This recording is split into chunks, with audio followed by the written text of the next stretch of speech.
Hisaka shook his head decisively after hearing Illumi's persuasion. No, I'm here to participate in this exam seriously this time. If I kill an examiner, I will be eliminated. Didn't I say you will kill her without anyone discovering it? Illumi said.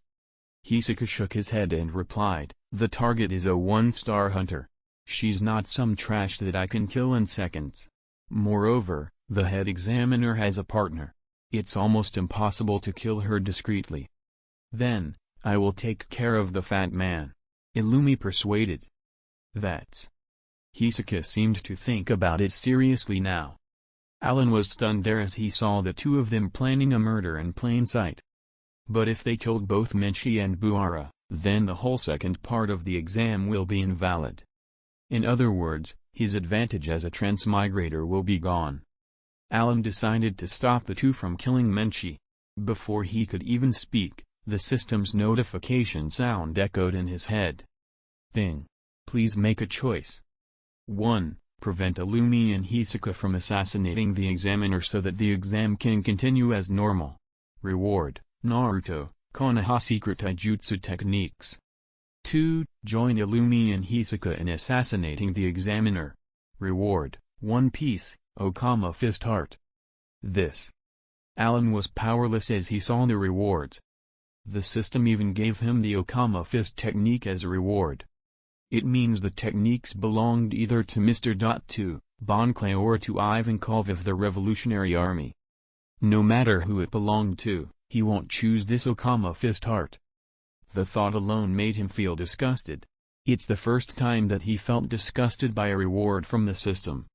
However, even if it were another reward, Allan would still choose the first option. The risk of changing the exam was too great for his liking. He needed to hold to his advantage, or else no one will know what will happen later.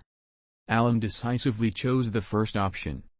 Hey, guys, stop saying that you will kill the examiners like it's something normal. Illumi looked at Allan in confusion. Why? Rather than assassinating them and making the association change the examiner, wouldn't it be easier to cooperate? So, what do you mean by cooperating? Hisaka asked curiously.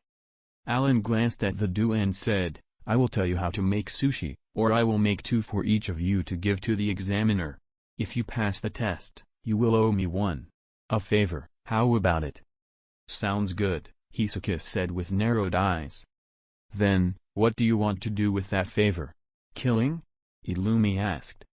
What the hell is wrong with you? Is killing all you can think about? Allan almost exclaimed loudly. He rolled his eyes at Illumi. But it was expected. After all, Illumi was from a family renowned for having the best assassins in the world. Hisaka reacted differently from Illumi as he squinted and asked, So, what do you want us to do? Allan waved his hand and said, I don't know for now, but if I want something, I may trouble you. Anyway, you have to remember that you owe me a favor. That's okay. Hisaka nodded. However, it sounds like we are on the losing side here, Illumi commented. He was a killer and never made a loss when doing business. Because of this, he doesn't want to owe favors to others. Allan was worried that this guy wouldn't cooperate, so he quickly assured him, Don't worry. I won't ask for too much. If it's within your power, you do it, but if you don't want to, then you can refuse, and you will still owe me a favor. In short, this is sincere cooperation, don't worry. In that case, I agree. Illumi thought for a while and agreed in the end. Let's do it this, Hisaka said more readily. It was apparent that he didn't want to kill the examiner with Illumi, and cooperating with Allan was the better option. Allan was relieved as both of them agreed. He waved his hand at them and said, Then, both of you can go back to the exam venue. First, I will give you your share there. Shouldn't we do it ourselves? Illumi asked. Allan shook his head. No, even if I tell you how to make sushi, you have no experience, and so it won't taste delicious. Both Hisaka and Illumi were almost depressed by this, but they admitted that he was right. They knew nothing about cooking. They didn't say anything else after agreeing with Allan. Allan will take care of everything and give them the sushi so they can pass the exam later. Illumi waved his hand and said, "Then Hisaka and I will go back first. By the way, Killua must also pass. I came to the exam for him. If he fails, there would be no meaning to this." Allan made an okay gesture toward Illumi. Illumi's weakness was Killua. He was the key to negotiating with Illumi. Therefore, he will definitively make Killua pass the test. Of course, there is also Gon. Allan firmly believed that a good relationship with the protagonist would be full of benefits later. There also his foresight in this matter. Allan believed that the protagonist will always defeat the villain in the end. Illumi and Hisaka left, and Gon and Killua finally came out of the lake. Both of them caught a lot of seafood. Allan greeted them and told them to rush back with the seafood, and he will be right after them. Chapter 52. Allan deliberately stayed behind to try Konoha's taijutsu secret techniques. The reward included Leaf Whirlwind, Konoha Senpu, a swift leg-based sweep or aerial attack that causes considerable damage to the receiving party. Leaf Gale, Konoha Reppu, the user delivers a spinning low kick from behind. Leaf Great Whirlwind, Konoha Daisenpu, a series of kicking attacks, starting from the low kick and linking into a middle kick and high kick, then finishing off with a heel drop. Leaf Strong Whirlwind, Konoha Gariki Senpu, the user concentrates all his skill into a spinning backward kick. Leaf Rising Wind, Konoha Shofu, using a high kick to disarm the opponent. Remark, Might Guy uses all the versions above. Ah yeah, there is another ultimate secret technique, Konoha Secret Finger Art, 1000 Years of Pain, Kakashi version. The experience of using Konoha's taijutsu techniques were now imprinted into his brain. He didn't need to train hard to use them. It was as if the system passed Might Guy's and Kakashi's 1000 Years of Pain experience to Allan, allowing him to master those moves directly. Leaf Strong Whirlwind. Allan swiftly kicked a huge tree and snapped it in half. This power was unparalleled. The power he exerted surprised him much. He already lacked close combat techniques, but with Konoha's taijutsu techniques, he patched a huge shortcoming he had. The next time he encounters someone like Kuvagan, he is confident in his close combat. Allan noticed many candidates didn't leave the venue. It seems that they didn't know how to make sushi and were about to go crazy here. As for Menchi, she didn't seem to care at all. She only reminded them that the essential ingredient of sushi is rice. Other than that, she gave no hint. As soon as they saw Allan, they were filled with hope. They already guessed that sushi needed seafood when they saw Gon and Killua, bringing in various seafood. The examiner already provided rice and many other ingredients, so they need to go and catch some fishes. However, they didn't understand the proper depth of making sushi. Allan ignored them and ordered Gon and Killua to wash the fishes and shrimps. Gon asked, "Allan, do you need any help?" Allan waved his hand and said, "No, you just need to stay back and leave the rest to me." Gon nodded obediently and said to Killua, "Okay, Killua, let's not disturb Allan." Killua nodded and followed Gon back. When Allan was about to start making sushi, the systematic voice echoed inside his head. 1. Make a sushi that Examiner Menchi would admire. Reward, a storage ring. 2. Make a sushi that would give Examiner Menchi diarrhea. Reward, a great steel sword. Although the sword was good, Allan didn't need a weapon right now. It wasn't his style. So obviously, Allan picked the first option. Of course, that wasn't the reason for choosing the first option. If he gives Menchi a dish that will cause her diarrhea, she would eliminate him and beat him up. It wasn't right to offend an examiner for a sword. But it wasn't easy to make Menchi admire his dish. Fortunately, Allan used to work part-time in a sushi restaurant and has a certain degree of understanding of how to make it. At least, he had a unique advantage compared to the hundreds of candidates here. He believed that he couldn't pass this part of the exam, then no one can. The examiner prepared a kitchen counter for each candidate and gave them necessary kitchen tools. Most of the ingredients were provided here, like vinegar, wasabi, seaweed, spices, and kitchen tools like knives, sinks, etc. There are many types of sushi, and Allan decided to make nigiri sushi. The ingredients needed for nigiri sushi are simple: rice, vinegar, fish fillet. The production steps were: 1. Pinch the rice to form a ball in your hand and then press the rice into the fish fillet. Gently knead it into shape till the rice and fish fillet are tightly joined. 2. Fold the seaweed inward, stick the rice to form a cup shape, and then fill the top with fish roe. Following these steps, Allan made 4 copies of this sushi for Illumi, Hisaka, Gon, and Killua. Allan deliberately stayed behind to try Konoha's taijutsu secret techniques. The reward included Leaf Whirlwind, Konoha Senpu, a swift leg-based sweep or aerial attack that causes considerable damage to the receiving party. Leaf Gale, Konoha Reppu, the user delivers a spinning low kick from behind. Leaf Great Whirlwind, Konoha Daisenpu, a series of kicking attacks, starting from the low kick and linking into a middle kick and high kick, then finishing off with a heel drop. Leaf Strong Whirlwind, Konoha Gariki Senpu, the user concentrates all his skill into a spinning backward kick. Leaf Rising Wind, Konoha Shofu, using a high kick to disarm the opponent. Remark: Might Guy uses all the versions above. Ah yeah, there is another ultimate secret technique, Konoha Secret Finger Art, 1000 Years of Pain, Kakashi version. The experience of using Konoha's taijutsu techniques were now imprinted into his brain. He didn't need to train hard to use them. It was as if the system passed Might Guy's and Kakashi's 1000 Years of Pain experience to Allan, allowing him to master those moves directly. Leaf Strong Whirlwind. Allan swiftly kicked a huge tree and snapped it in half. This power was unparalleled. The power he exerted surprised him much. He already lacked close combat techniques, but with Konoha's taijutsu techniques, he patched a huge shortcoming he had.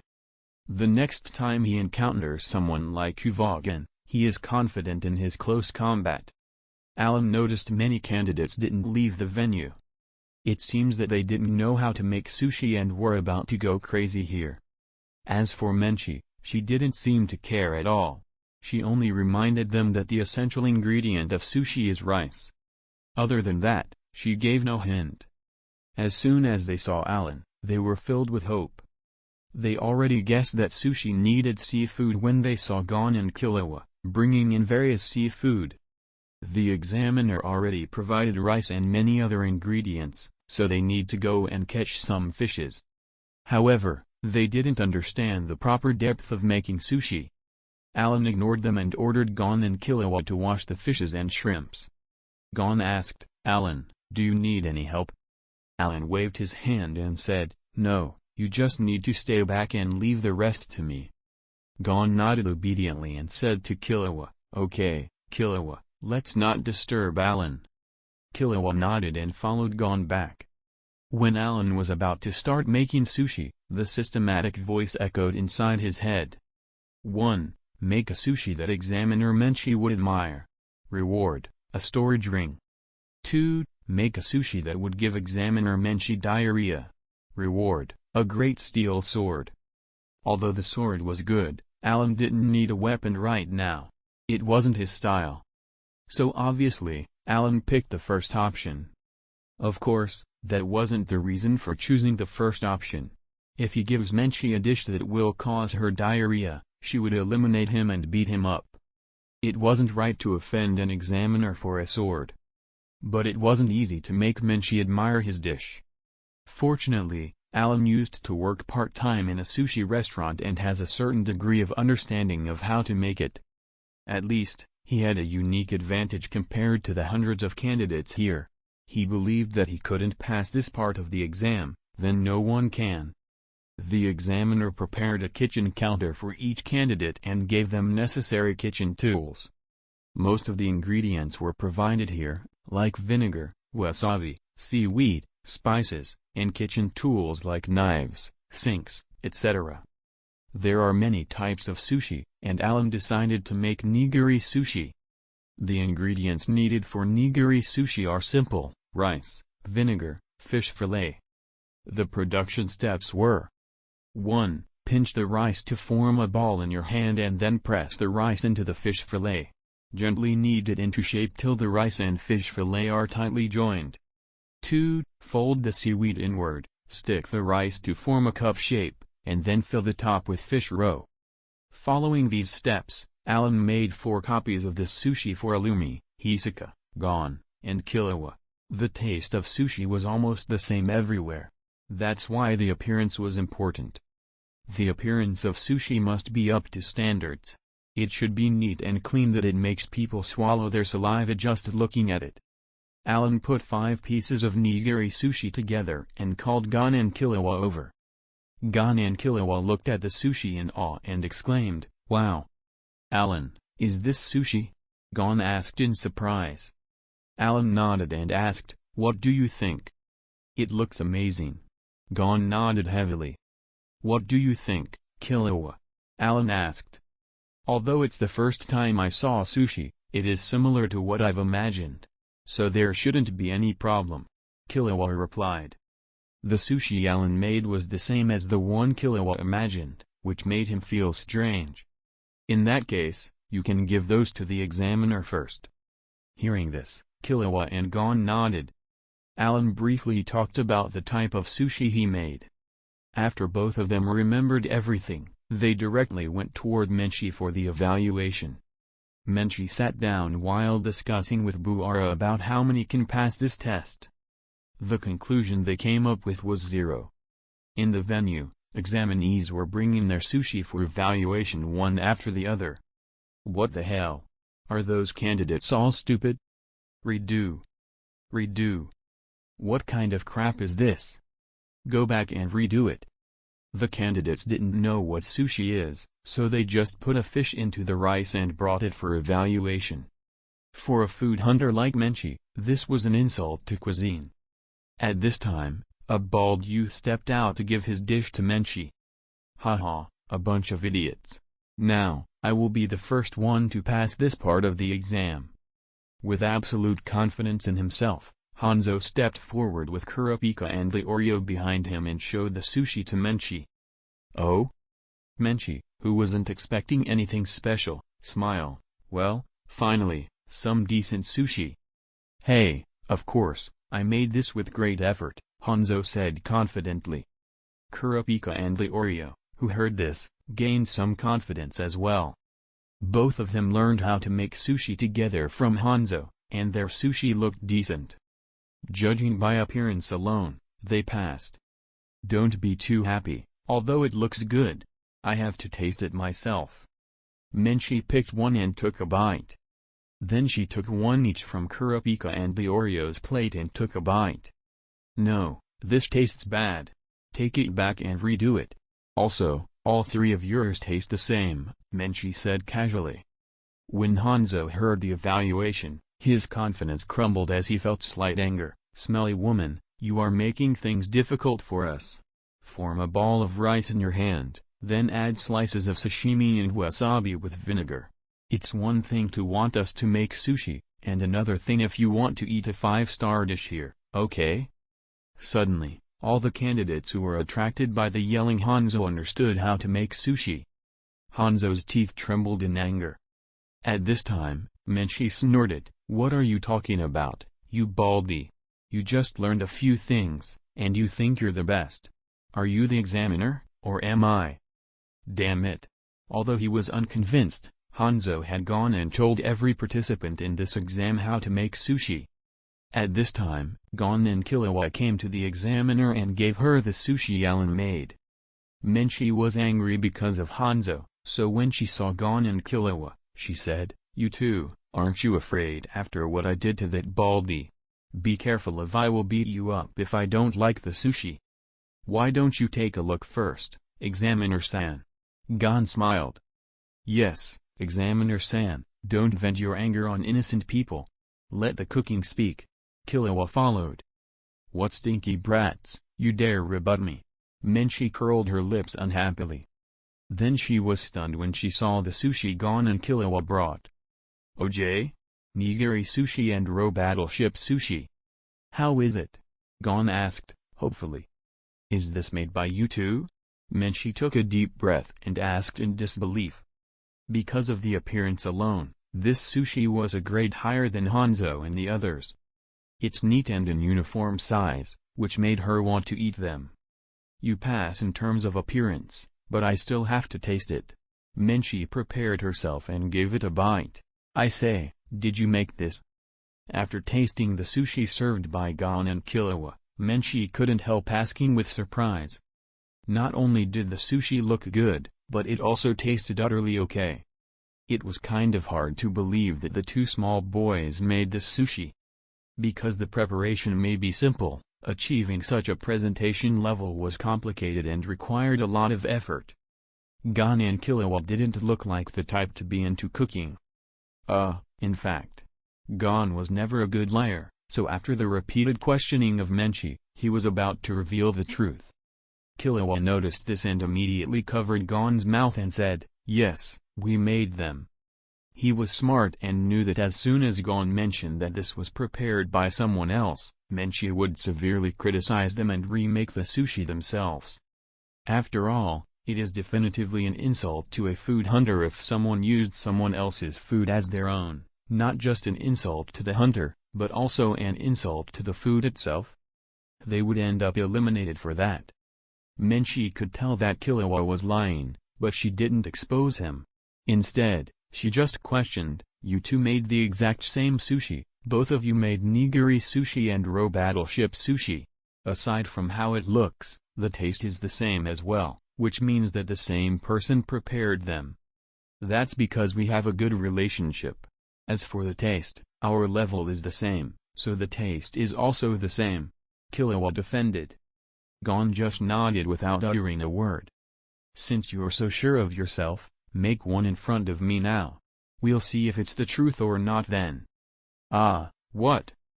Gon and Killua exclaimed at the same time. Both looked at Menchi in a daze as they didn't expect her to be so harsh. Menchi crouched down and said, what? Are you worrying about something? If you tell me the truth, I can forgive you this time. After all, both of you are cute. So, you can relax. Wait for us, Killua said as he took Gon away. I'll wait for you.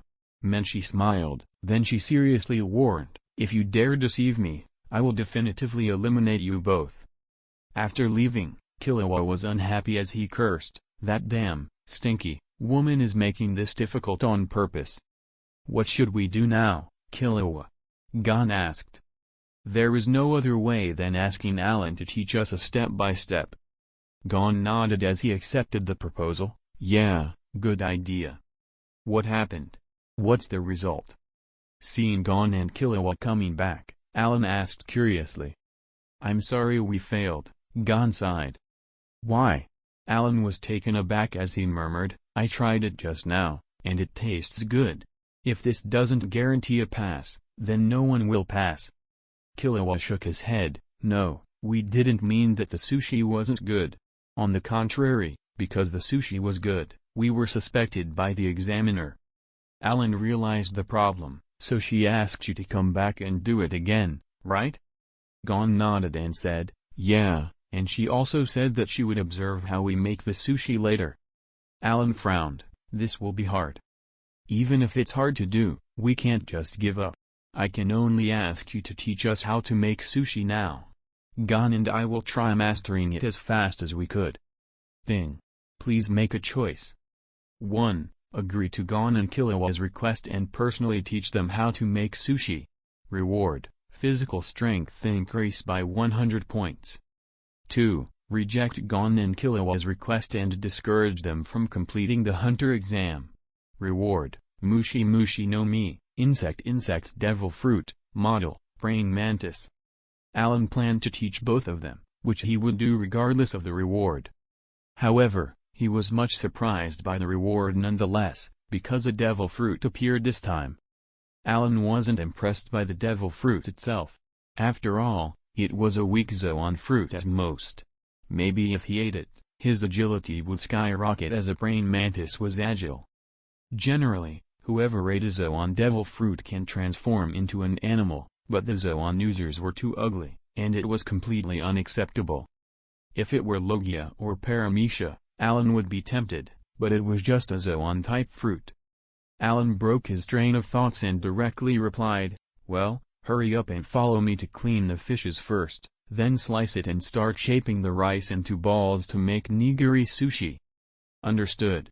Gon and Killua answered like good students. Illumi and Hisoka, who just received the sushi Allan made, went to the examiner for evaluation. "Did you make these yourselves?" Menchi tasted Illumi and Hisoka's sushi and suddenly felt her IQ insulted. Why? Because it was the same taste as the sushi Gon and Killua served before. Not only the appearance but also the taste. Therefore, from her years of experience, she knew that the same person made this sushi. In other words, whether it is Gon, Killua, Hisoka, or Illumi, all of their sushi was made by someone else. Who was this person? Menchi got curious. After she sent Illumi and Hisoka away, Menchi started wandering back and forth in the venue before her eyes landed on Allan. About an hour later, and with Allan's careful guidance, Gon and Killua finally mastered the basics of making sushi. Allan gave their sushi a passing review when he tried it. "Although I am not sure whether you can pass Examiner Menchi's requirement, I think this is the best you can do now. After all, there is a time limit, and if you can't pass even with this, we can do nothing about it." Gon and Killua nodded as they understood this as well. It only took them an hour to learn how to make sushi, and it was all they can do as the exam's time limit restricted them. Menchi will decide on whether they pass or not. He can do nothing now. Both Illumi and Hisoka also came to Allan because they were in the same situation as Gon and Killua. With no other way around it, Allan spent dozens of minutes teaching both of them as well. Fortunately, they were fast learners. While they were learning, Menchi was looking at them. Allan, who was supposed to be the first to finish the test, became the last one instead. But he didn't have any choice in this matter since he had to teach Gon, Killua, Hisoka, and Illumi. Fortunately, all four of them brought good news after going to Menchi for evaluation. The four of them passed, and with this, Allan breathed a sigh of relief. My effort didn't go in vain, Allan thought almost with a tear in his eye. He also received his reward from the system, and his physical strength increased by 100 points. The increment in his physical strength didn't just mean raw power, but all aspects of his body were enhanced. The improvement covered his speed, strength, immunity, nervous system, 5 senses, and so on. Half an hour later, Allan moved toward Menchi to serve his sushi, which made all eyes lock on him and Menchi. Right now, he was the only one who still didn't submit his sushi for evaluation yet. Menchi gave every candidate 2 opportunities to make sushi, and there is no third time. As soon as they failed twice, they would be eliminated instantly. So, you are the one who helped the 4 cheaters, Gon, Killua, Hisoka, and Jitarakar, Illumi's false identity, right? Allan was speechless for a moment as he didn't find any way to refute her words. He knew he was caught red-handed. For those who help others cheat, I usually eliminate them directly. However, considering the fairness of the test, I gave each candidate 2 opportunities. So this is considered as your second and last chance. I see. Allan nodded and brought his sushi for Menchi to inspect. Please. This is. Seeing Allan's sushi, Menchi was quite surprised. Allan directly said, yes, I made hako sushi. The hako sushi or box sushi is simply putting various ingredients together, such as rice, eel, shrimp, and so on, inside a wooden box, press them then cut them into sushi pieces. They will look like a box, hence the name. This is the best sushi Allan can make, and he was sure that he could pass. Menchi picked a piece and gave it a bite. The assistant examiner, Buara, sitting behind Menchi, swallowed hard. It looks so delicious. 1, 2, and 3. After eating the 3rd piece, Menchi realized that everyone was staring at her. Menchi blushed and said, although I don't want to admit it, This sushi is delicious, and the only one here that can receive such a review. Thank you. Allan breathed a sigh in relief. At the same time, the systematic voice rang in his head. Ding. The sushi you made have won Menshi's approval. Reward, a storage ring. A second later, Allan felt something on his right middle finger, and as he looked, he saw an obsidian ring. This is the storage ring the system rewarded him with. The storage ring had 10 cubic meters of space inside, which can store everything except living beings. To store things, he only needed to touch the item with the ring, and taking them out was simpler as he only needed a mental command for an item to be brought out. Allan was quite satisfied with this reward because as long as he has this ring, he would have a mobile storehouse wherever he went. The ring weighed less than 50 grams, which is almost the same as not wearing anything at all. At this time, Gon and Killua came over, and the former instantly said, "Allan, thank you." Killua put his hands in his pocket and said with a cool expression, "Thank you." Allan waved his hand. But he gained 2 favors out of this. Gon and Killua felt like they owed Allan for his help, but this was just an investment made by Allan. He would gain 10 or even 100 times what he gave today in that investment. And with no risk as to speak. After a while, Hisoka and Illumi walked over and thanked Allan. "I couldn't pass without you." Hisoka squinted and smiled. "We owe you a favor," Illumi said. Allan smiled and said, "Just remember that." So, about 55 candidates passed the second test of the second part of the exam. Menshi eliminated the rest. In addition to Kurapika, Leorio, Hanzo, and the others, Krillo, Yuvagan, and Pakunoda passed as well. Pakul and Bonzu passed along with others like Saiper and Badaro. Actually, the sushi they made either looked bad or tasted terrible, but Menshi reduced the test's difficulty, allowing them to pass. The reason was simple: if she actually judged them according to her standards, only Hanzo, Krillo, and Allan would pass. It can be said all the others basked in the light of those 3. After completing the second part of the exam, the candidates boarded an airship prepared by the association to transport them into the third part of the exam. The airship flew slowly in the dark night sky with an altitude of more than 1,000 meters. To ensure that the candidates didn't go with an empty belly, the association also prepared the meals for the candidates boarding the ship. After an entire night, the airship landed on top of a tall tower where the third part of the exam will start. This tower is called the Trick Tower, which is a place holding hundreds of cruel criminals. This test's goal is simple: everyone needs to reach the bottom of the tower within 72 hours, whether in a group or alone. 48 candidates are participating in this part of the exam right now. I wish everyone the best of luck. Goodbye. The pilot instantly got into the airship to leave the tower. Hey, wait. There were 55 candidates, right? Why are there only 48 now? Gon, Killua, Leorio, and the other had the same question. All the examinees present had the same question because 7 people were missing. Only a few people knew the inside story. The 7 candidates were killed in the airship. To not cause panic, the examiner accompanying the candidates withheld the information. Killua put his hands in his pocket and with coolly, "Gon, someone killed them." "Really?" Gon was doubtful. Killua looked at Allan and said, "If you don't believe me, you can ask Allan. He knows about this." Gon immediately looked at Allan. Were the 7 missing people really killed Allan? Allan nodded. Not only does he know that they were killed, but he also knows who killed them. Late last night, Hisoka killed 4 people in the bathroom because those 4 accidentally blocked his path. He was as dangerous as they come. And the other 3 were killed by Krillo and Yuvagan in an aisle. Because there was no proof of the killing, the examiner let it go as this was not the only time people die in the exam, and it won't be the last. It would not be against the rules if the examiner didn't see it happen. As for the killing purpose, none whatsoever. When someone becomes dangerous, it's when he kills for the sake of killing. Because even if you don't offend him, he will hunt you.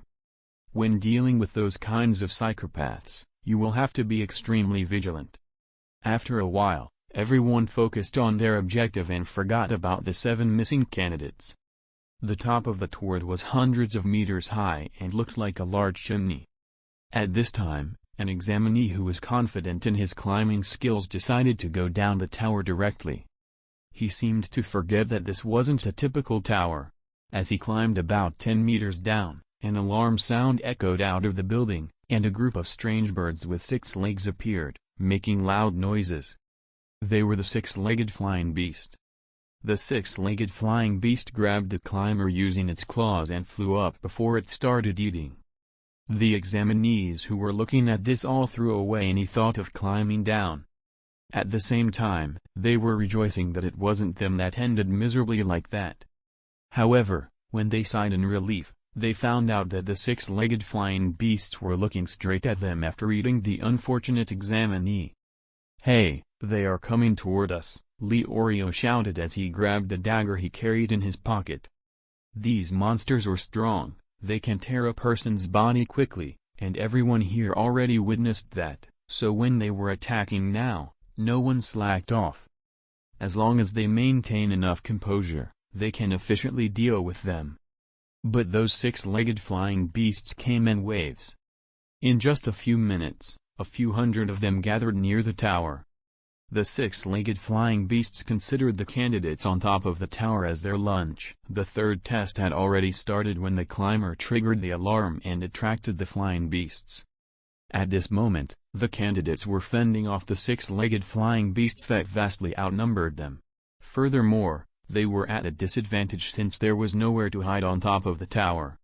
Therefore, many candidates were fighting and taking down as many beasts as possible to ensure their survival. However, amongst the candidates, there are some extraordinary monsters. They were scarier than those 6-legged flying beasts.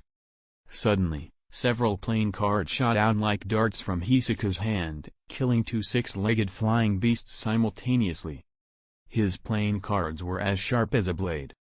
At the same time, Illumi pulled out 2 needles from his face, jumped up, and pierced the brains of 2 6-legged flying beasts. As a first-class manipulator, Illumi can use the needles to disguise himself and also control his targets. The 6-legged flying beasts that were hit by Illumi's needles were now like puppets under his control as they started attacking their companions. "I thought that you could only use your needles on people.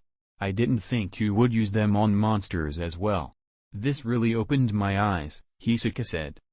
Illumi turned his head, pulled another needle from his face, and said blankly, "Hisoka, do you want me to stick one in you as well?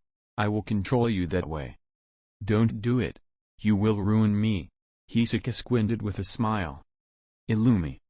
While Hisoka flirted with Illumi, Kurlo was dealing with the monsters as well.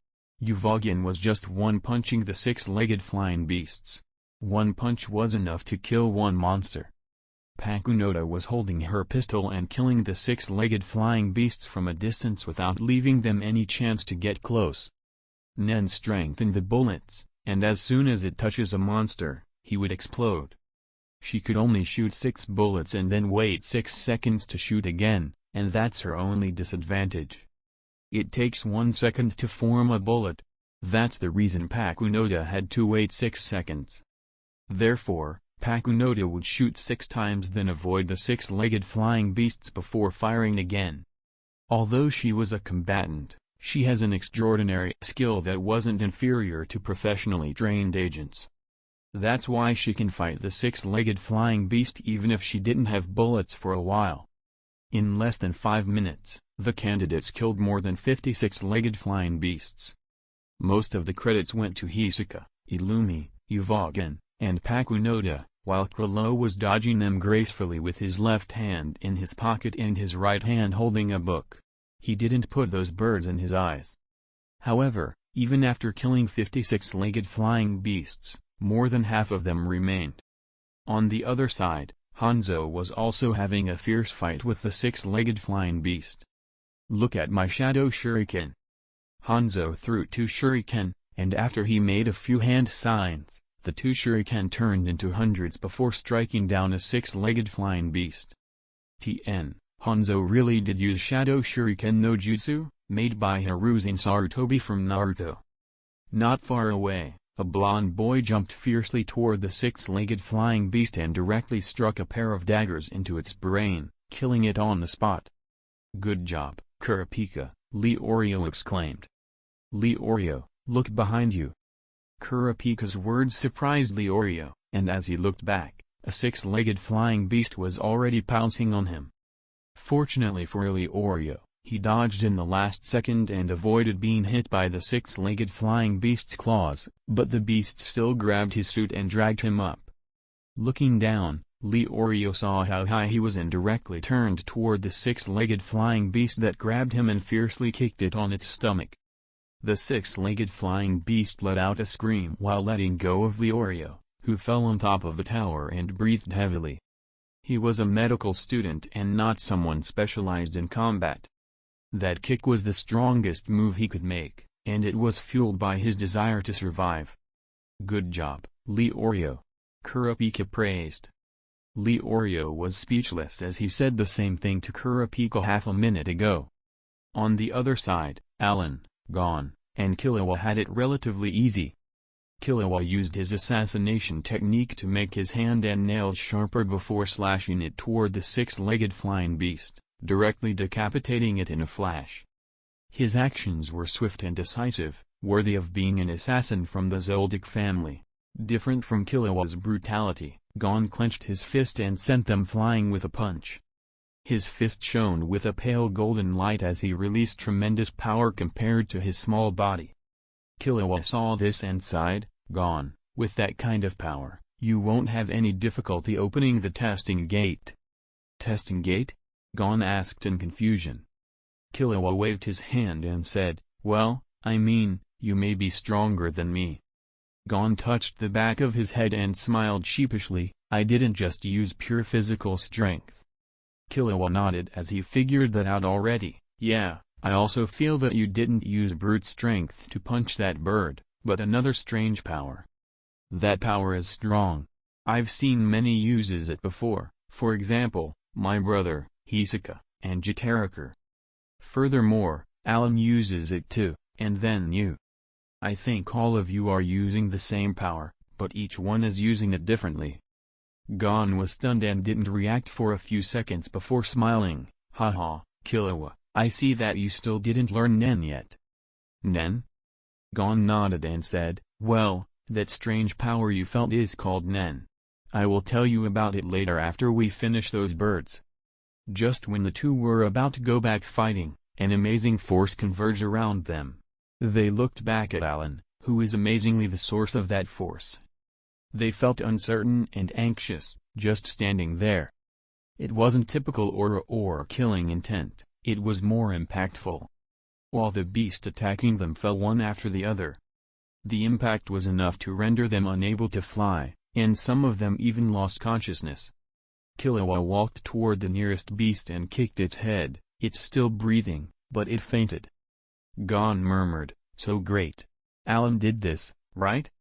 Killua nodded and looked at Allan and asked, "Allan, how did you do this?" Allan glanced around and was surprised to see all the beasts on the ground. "My conqueror's haki seems stronger than before. Maybe because my physical stats increase, which increased its power," Allan murmured. "What is haki?" Killua asked curiously. "It's a king of inexplicable power. It is what made those beasts lose consciousness. It's called Conqueror's Haki," Allan explained. "Conqueror's Haki?" Killua murmured deep in thoughts. He was born in a family of killers, so he can tell that Haki wasn't killing intent. This power seems to directly target the spirit of the target, making them lose consciousness. The killing intent my father or grandfather releases can't do this. At most, they would make their targets fear death even more. But Allan's power caused the targets to lose consciousness, which was even more terrifying in a sense since the killing intent of his father and grandfather was at the top of the world. No, not only that, even I was affected just now. Only because my willpower was strong did I not faint. If it were an ordinary person, he would lose consciousness like those beasts.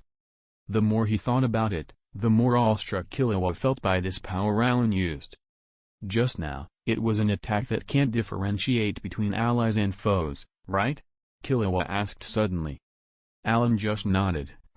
Yeah, sorry, I'm still unable to control it precisely, so everything around me will be affected. But I know that this level of Conqueror's Haki can't affect you much. This is just a skill I use to clean up trashy opponents. Allan believed that Gon and Killua would be affected by his Haki if it reached the advanced level.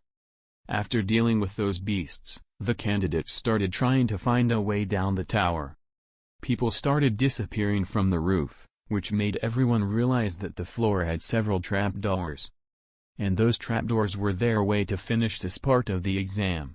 Soon, candidates disappeared and one after the other into the tower, and the number of people on the roof was decreasing. Allan just stepped on a floor tile and felt that it was hollow.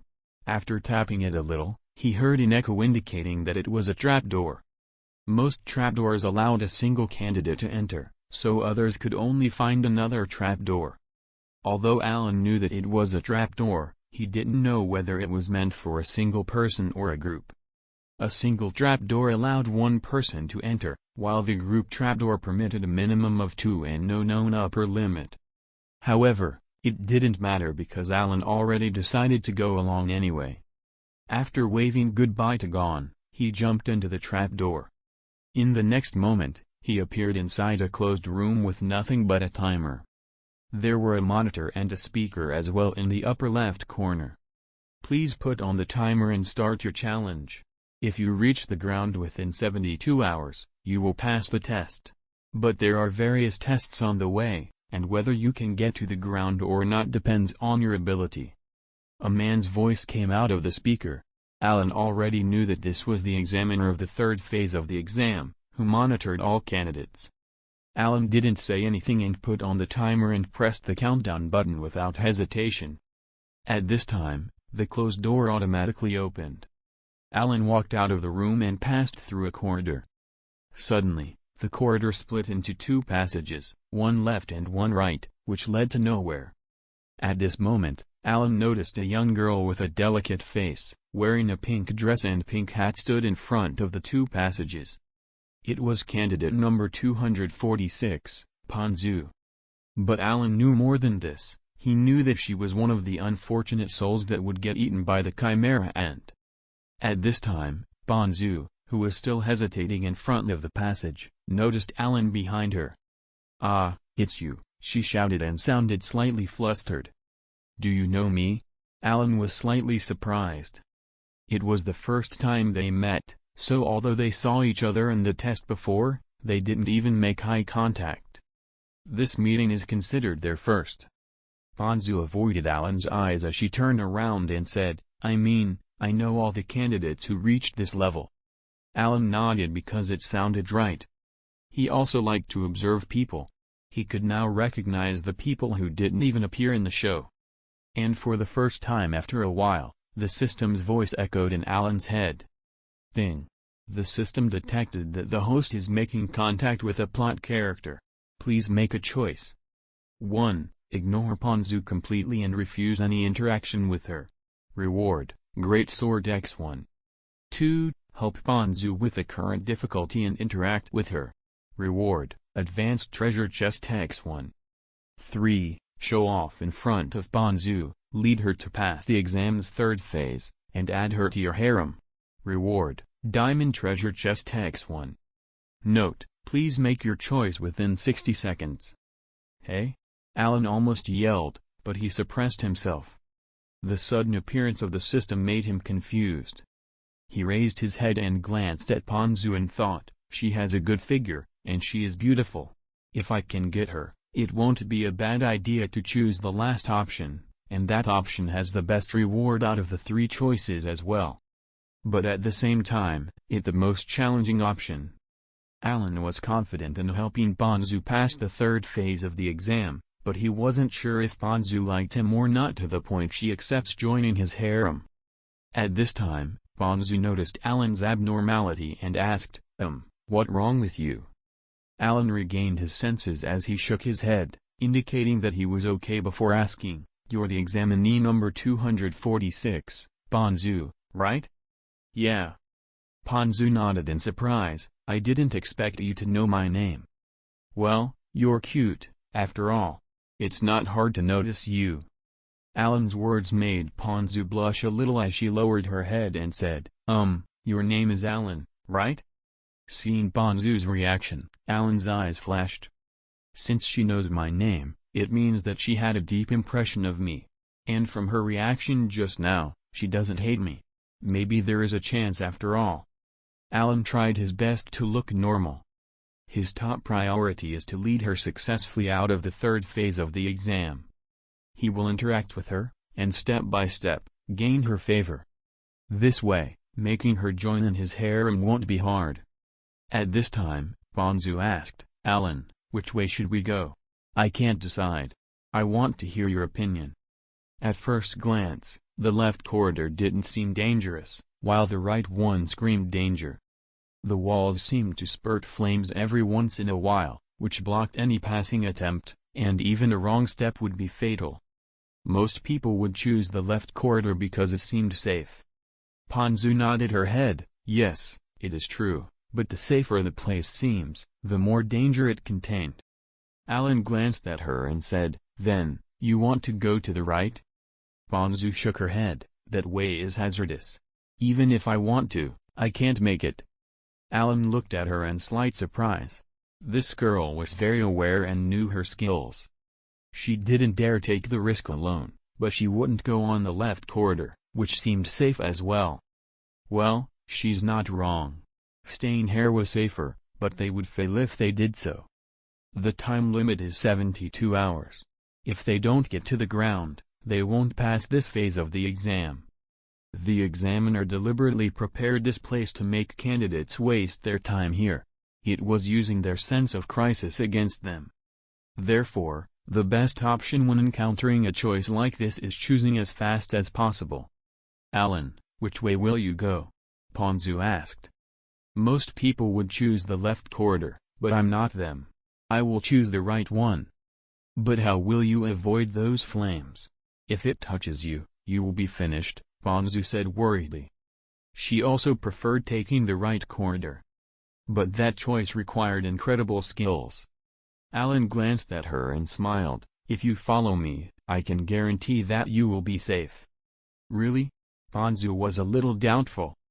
"Probably," Allan smiled without speaking. Ponzu hesitated before she nodded and said, "Well, I will follow you through the right corridor." "Good. You made the right choice." After saying this, Allan gestured for Ponzu to step back and walk into the right corridor. Suddenly, a coldness flowed into the air out of Allan's body as he used his 1,000-kilometers ice field. The flamethrowers started freezing, and after a few seconds, not a single flamethrower could spew flame anymore. The entire corridor was covered in ice, without a single spot spared. "Wow! That's amazing." Ponzu looked at this in awe. Allan smiled and said, "Let's go. You don't have to worry about the danger." Ponzu nodded. Allan's performance left a deep impression in Ponzu's heart. 20 minutes later, Allan took Ponzu smoothly through the right corridor. At the end of the corridor, the passage split into 3 forks. Sigh, here we go again. Allan felt that it wouldn't take 72 hours to go down the tower, but it seems reaching the end won't be easy. "Allan, which corridor should we go through?" Ponzu raised her head and asked. She felt dependent on Allan already. But suddenly she realized that she did something wrong and said quickly, "Sorry, you already helped me once, I shouldn't trouble you anymore, please don't worry about me." Unexpectedly, Ponzu was so thoughtful. Allan immensely admired this and directly waved his hand. "It's okay since we were destined to meet here. We'll continue together." Ponzu lowered her head and nodded. I will listen to you then." Allan looked at the 3 forks and said, "There should be a lot of folks in the tower. The danger we could encounter in each way is unpredictable. It would take a lot of time to choose the way. Maybe after passing the ones in front of us, we will encounter even more forks. So we need to choose the right way in the shortest time possible. After hearing Allan's explanation, Ponzu agreed with him. She thought for a while before saying, "Then, let me choose this time, I have a way." Allan nodded. He tried using observation hockey to see the situation in each way, but he found nothing. After that, he tried using N, but as expected, he detected nothing. Allan knew that would happen anyway since his N wasn't strong enough and observation hockey wasn't mature enough. His current limit with observation hockey is about 22 meters, while N had a radius of 20 meters. It wasn't enough to perceive the corridor since it was at least 1 kilometer long. As for Ponzu's way to know the way, Allan already guessed. "Come out, my darlings." Ponzu raised her hand and touched her hat. Suddenly, dozens of bees flew out of her pink hat and gathered in her hand, acting like her servants. Those bees were slightly bigger than ordinary bees and looked quite fierce, but they were docile in Ponzu's hand. "You will use the bees to find the way?" Allan asked. He knew about Ponzu's ability from the show. Ponzu was surprised. Allan already guessed her plan as soon as he saw the bees. She looked at the bees dotingly and said, "Those bees are my babies, I have raised them for a long time, and I can give them any order, and they will obey it. Look at this." Ponzu pointed her hand toward the forks and said like a queen ordering her servants, "Go." The bees formed 3 groups, and each one flew toward the corridor. Allan's eyes were wide as he exclaimed, "They're obedient. It must have taken a lot of effort to raise them, right?"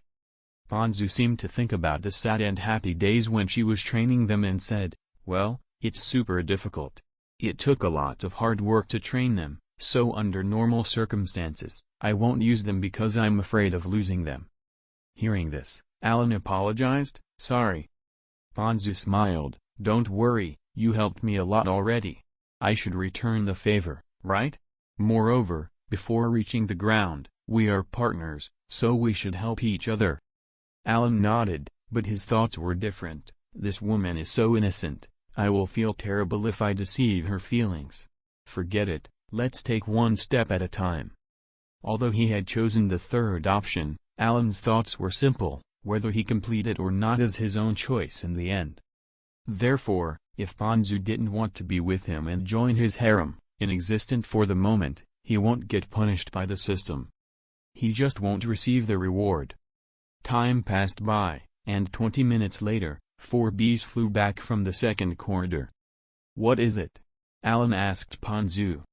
"It's powder," Ponzu replied. "Well, they brought back powder from a brick wall," Ponzu explained.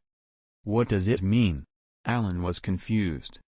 Ponzu thought for a bit and said, "I think there is a brick wall in the second corridor." "Is that so?" Allan nodded thoughtfully. "If that's the case, then the second corridor may be a dead end. By the way, it's been 30 minutes now. Why aren't the bees coming back yet?" "I don't know." Ponzu shook her head as she was worried herself.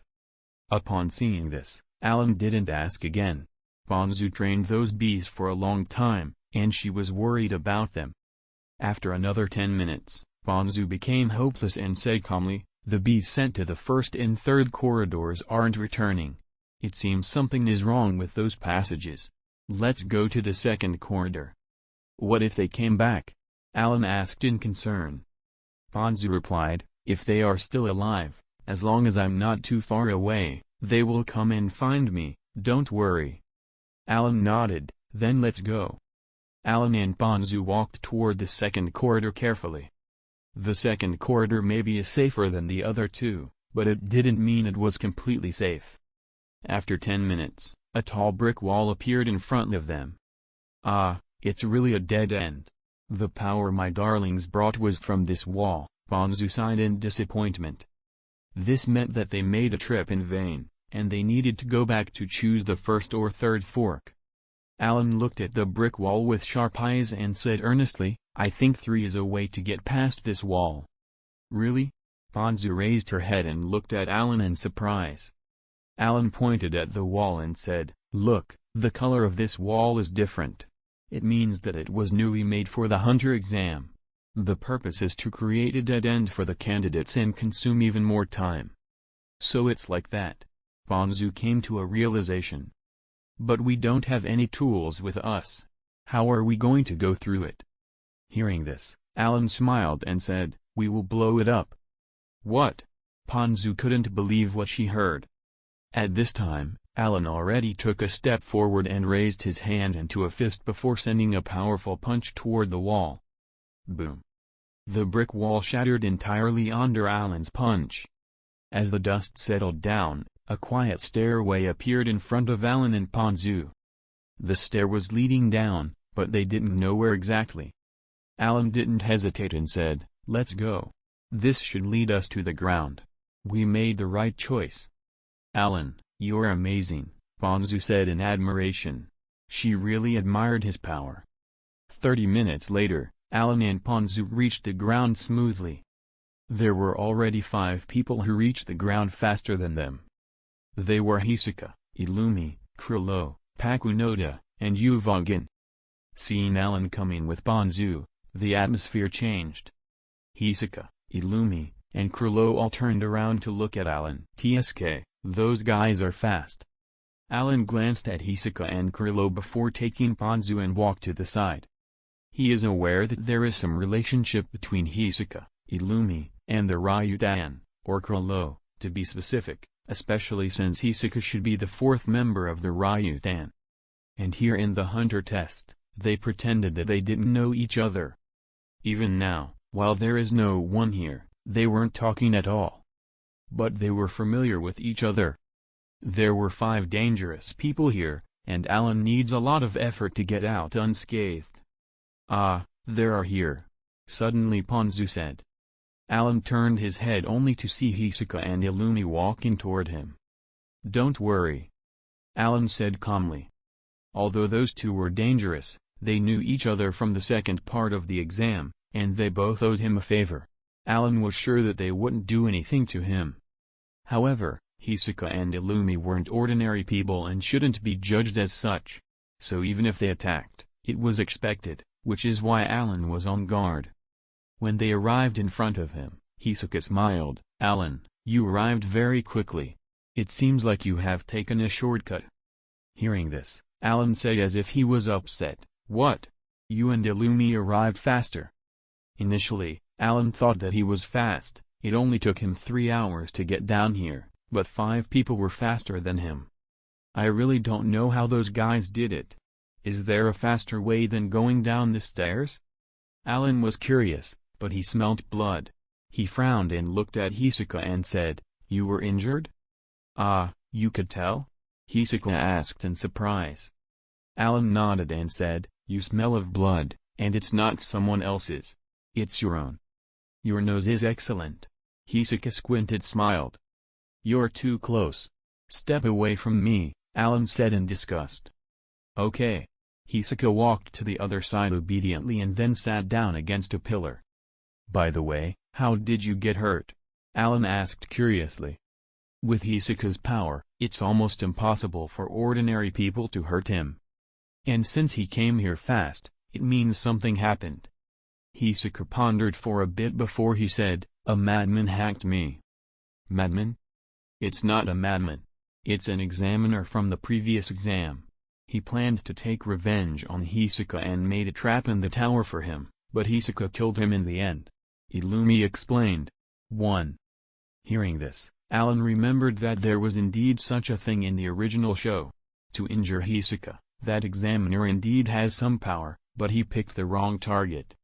Because Hisoka sometimes doesn't care even if he is injured to achieve his purpose. Hisoka glanced at Ponzu beside Allan and asked in interest, "By the way, Allan, who is that girl next to you, where is gone?" "Yeah, what about Killua? Didn't the 2 of them follow you?" Illumi asked as he noticed Ponzu as well. Candidate number 44, Hisoka. Candidate number 301, Jitaraker.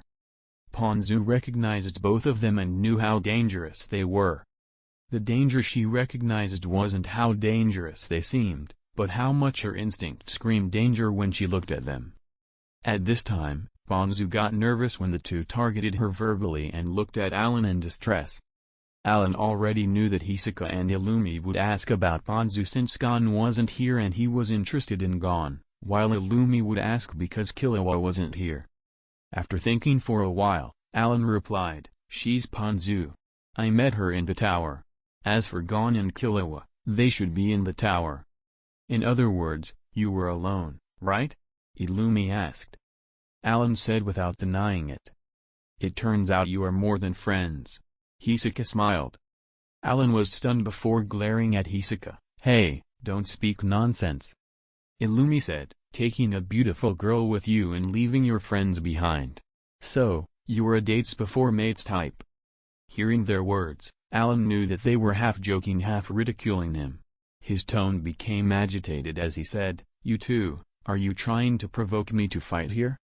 Seeing the cold air radiating from Allan, Hisoka knew that they went too far and said, "Although I want to fight you, Allan, but I'm injured, and I will lose if we fight now.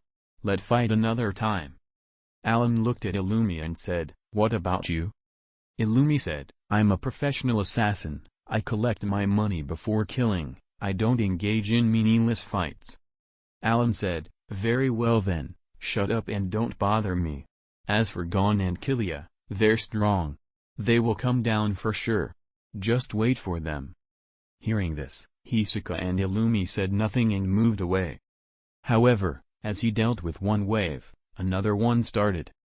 As soon as Hisoka and Illumi went away, another guy jumped in front of him. Of course, it was Uvogin. Who else would bother Allan except for him?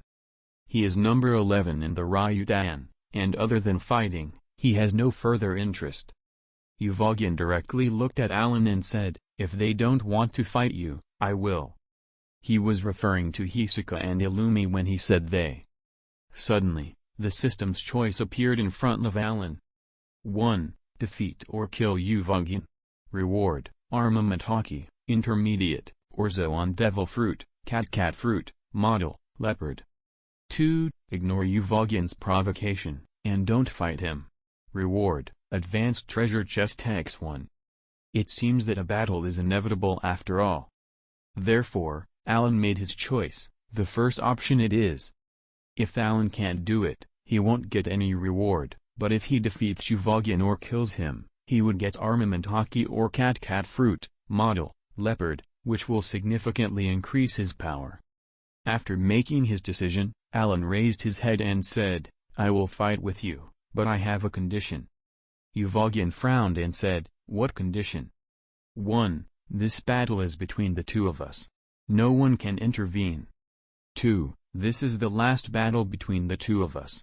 Whether we live or die, we won't fight again. No matter who wins or loses, or who lives or dies, no one is allowed to seek revenge later. What do you say? No problem. Uvogin directly agreed and said with a grin, "This time, I will kill you here." The killing intent in his eyes was no joke. "I will say the same to you," Allan said using Conqueror's Hockey. The declaration of a life and death battle caught everyone's attention.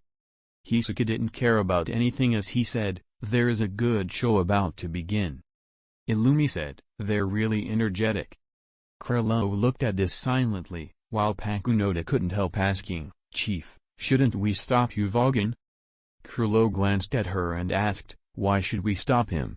Do you think he will lose?" "I don't know." Pakunoda shook her head and said, "Uvogin fought that Allan twice, and he didn't gain any advantage. This is their last fight, so they won't hold anything back, so it's impossible to predict the outcome." Krillou tapped his finger lightly, and his eyes flashed, "Then I will be on Uvogin and win." The ground floor of the Trick Tower was just an empty hall. The atmosphere in this same hall was taut. Allan and Uvogin stood in the center in front of each other as their aura rose. The power of a Nen user is determined by the amount of Nen they possess. Uvogin, as the #1 fighting maniac in the Ryudan, had a powerful Nen. Although Allan's aura wasn't as strong as Uvogin, his aura contained an icy cold touch. Suddenly, the air around him turned colder and colder as it moved toward Uvogin like a blizzard. After fighting with Allan twice, Uvogin understood that Allan could freeze anything. Uvogin snorted as he punched the blizzard straight away. The punch was powerful enough to stop the air from moving forward, making small ice cubes dance in the air. At this moment, Uvogin's pupil shrank as Allan rushed at him. Too fast. Uvogin was shocked. He couldn't react in time as he received Allan's uppercut. But as a first-class enhancer, Uvogin used his physical strength to withstand the attack and retaliated with a punch. Allan was already using his observation haki, and as soon as Uvogin punched, he was already 8 steps away from him. Uvogin didn't chase after Allan, who stepped back, but he spat a mouthful of blood as he felt half of his face paralyzed. A punch can hurt me? Is he that powerful? Uvogin was suspicious. He didn't think that the other party was that strong, so he looked at his hand, and sure enough, ice covered his fists. He immediately understood that Allan gloved his hands with ice to increase his power. That's indeed what Allan was doing, as he already figured out that typical attacks did not affect Uvogin. Therefore, he covered his hands with ice, forming a glove of ice. It can protect his hand and improve his attack. Uvogin didn't get angry. Instead, he grinned ferociously at Allan. His only enjoyment in life was fighting, and the stronger his opponent, the more excited he would get. Boom. His body was suddenly covered by aura as he rushed toward Allan like a bull while raising his fist. Blue veins bulged out of his arm, highlighting the amazing power that single punch contained. Flash steps. Allan's figure disappeared from Uvogin's view as his fist hammered the ground, leaving a massive crater behind. At the same time, this attack left his back fully open, which made Uvogin feel bad. He hurriedly turned around only to see Allan's attack already reaching him. Leaf Strong Whirlwind. Konohaguriki Senpu. Allan's kick landed on Uvogin, sending him sliding like a cannonball to a pillar. The huge pillar was smashed apart due to the power behind Allan's kick. Hutilda. Allan's let out a deep breath. From start to finish, it all took 2 seconds. While using observation haki to avoid Uvogin's attacks, he used Shunpo to get behind him and poured out every ounce of his physical strength to use Might Guy's Leaf Strong Whirlwind, Konohaguriki Senpu. Even if Uvogin's body was as strong as steel, he wouldn't be able to get out unscathed from this attack. This was proved right away. Uvogin was tattered as his aura decreased slightly. Of course, it is impossible to defeat this guy relying on Leaf Strong Whirlwind alone. Allan knew that well. Uvogin roared as he got up while pushing the pile of stones from the destroyed pillar with a hideous expression. That kick can be compared to a heavy truck hitting him at a speed of 100 km/h. Fortunately, his defense was strong enough to block most of the impact. If someone else took that hit, he would have died without any second chance. He stared at Allan as he understood something. Allan was much stronger than the previous 2 times. This guy has a very keen perception. He can instantly predict my attacks, coupled with that teleporting thing and his powerful kick that doesn't lose in power compared to my fist. He had an overwhelming combination of skills. Uvogin thought. Uvogin no longer rushed forward crazily. Although he never liked to use his brain, it's different in a fight as he can be very flexible with his strategy. Allan's power exceeded his expectation by leaps and bounds. Therefore, Uvogin decided to change his strategy. He picked up a few stones from the ground and launched them at Allan. Allan instantly guessed that Uvogin was using Shu to strengthen the stone, and immediately thought flashed in his mind. Don't block this. Allan decisively flash-stepped away from the projectiles. Boom. As the stones hit the tower's wall, they pierced it without stopping, leaving behind a fist-sized hole while the stones kept flying far away. Ha ha ha, again. Uvogin laughed as Allan didn't dare block his attack. He immediately picked a few egg-sized stones from the ground and started throwing them with 2 hands while wrapping them in N. They were launched like rockets toward Allan. As Allan was a master in enhancement, he didn't dare block the stones, so with observation haki in full use, he started teleporting around, leaving behind countless after images. Teleporting is just a term. He is using shunpo, flash steps, to move around at an extremely high speed that, to everyone else, it may seem like he was teleporting. The wall behind Allan became like a hornet nest due to the sheer amount of stones that pierced it, while Uvogin seemed to transform into a baseball thrower. Allan knew that he couldn't keep this up, as space around them was limited. Over time, Uvogin would be able to follow his movement and send a well-aimed attack at him. At that time, Allan wouldn't be able to react even with flash steps. Also, the continuous use of flash steps consumes too much stamina. Therefore, Allan was continually looking for an opportunity to approach Uvogin. To stop Uvogin's long-ranged attacks, the most effective way is to get close to him. But Uvogin had a rich fighting experience, so he would keep his distance every time he threw the stones at Allan. The power behind the stones he threw depended on the distance between them. If the distance shrunk, the rocks would lose a great deal of power. The power required to throw the stones at such a high speed and power was quite enormous. Uvogin wouldn't be able to keep up for long even if he had a monstrous physical strength. This is why Uvogin was preserving his power. He was using his full strength but still managed to turn into an automatic turret with a high firing rate.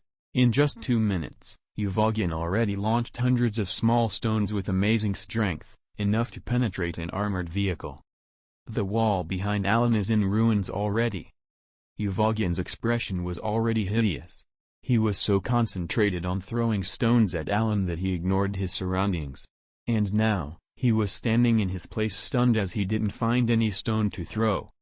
The broken pillars' rocks were all thrown at Allan already, leaving him with nothing to throw.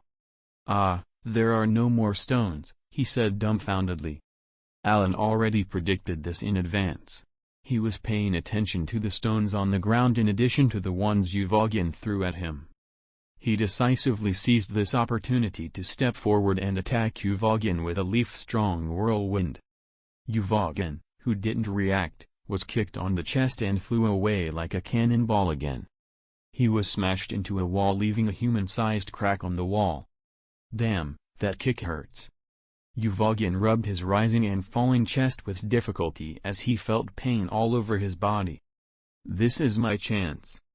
Allan took advantage of the fallen Uvogin and directly rushed toward him while covering his fist with ice. He started punched Uvogin continuously as the wall behind him cracked even further. Boom. Boom. Boom. In a few seconds, Uvogin was punched dozens of times, and even with his defense, he was in pain. Instantly, his expression turned ferocious as he roared. "Damn you!" His punches weren't too strong, but the coldness that seeped out of them into my body made my nen slow down and prevented me from fighting back. Uvogin gritted his teeth as he thought. Allan was punching with everything he got, with a single purpose in mind, which is killing Uvogin. It wasn't just pure power, as his killing intent mixed with every blow. If he doesn't defeat or kill Uvogin, he would be dead. Allan knew this very well. So he didn't show any mercy and used all of his power like mad. Allan's fist continued raining on top of Uvogin's body without stopping.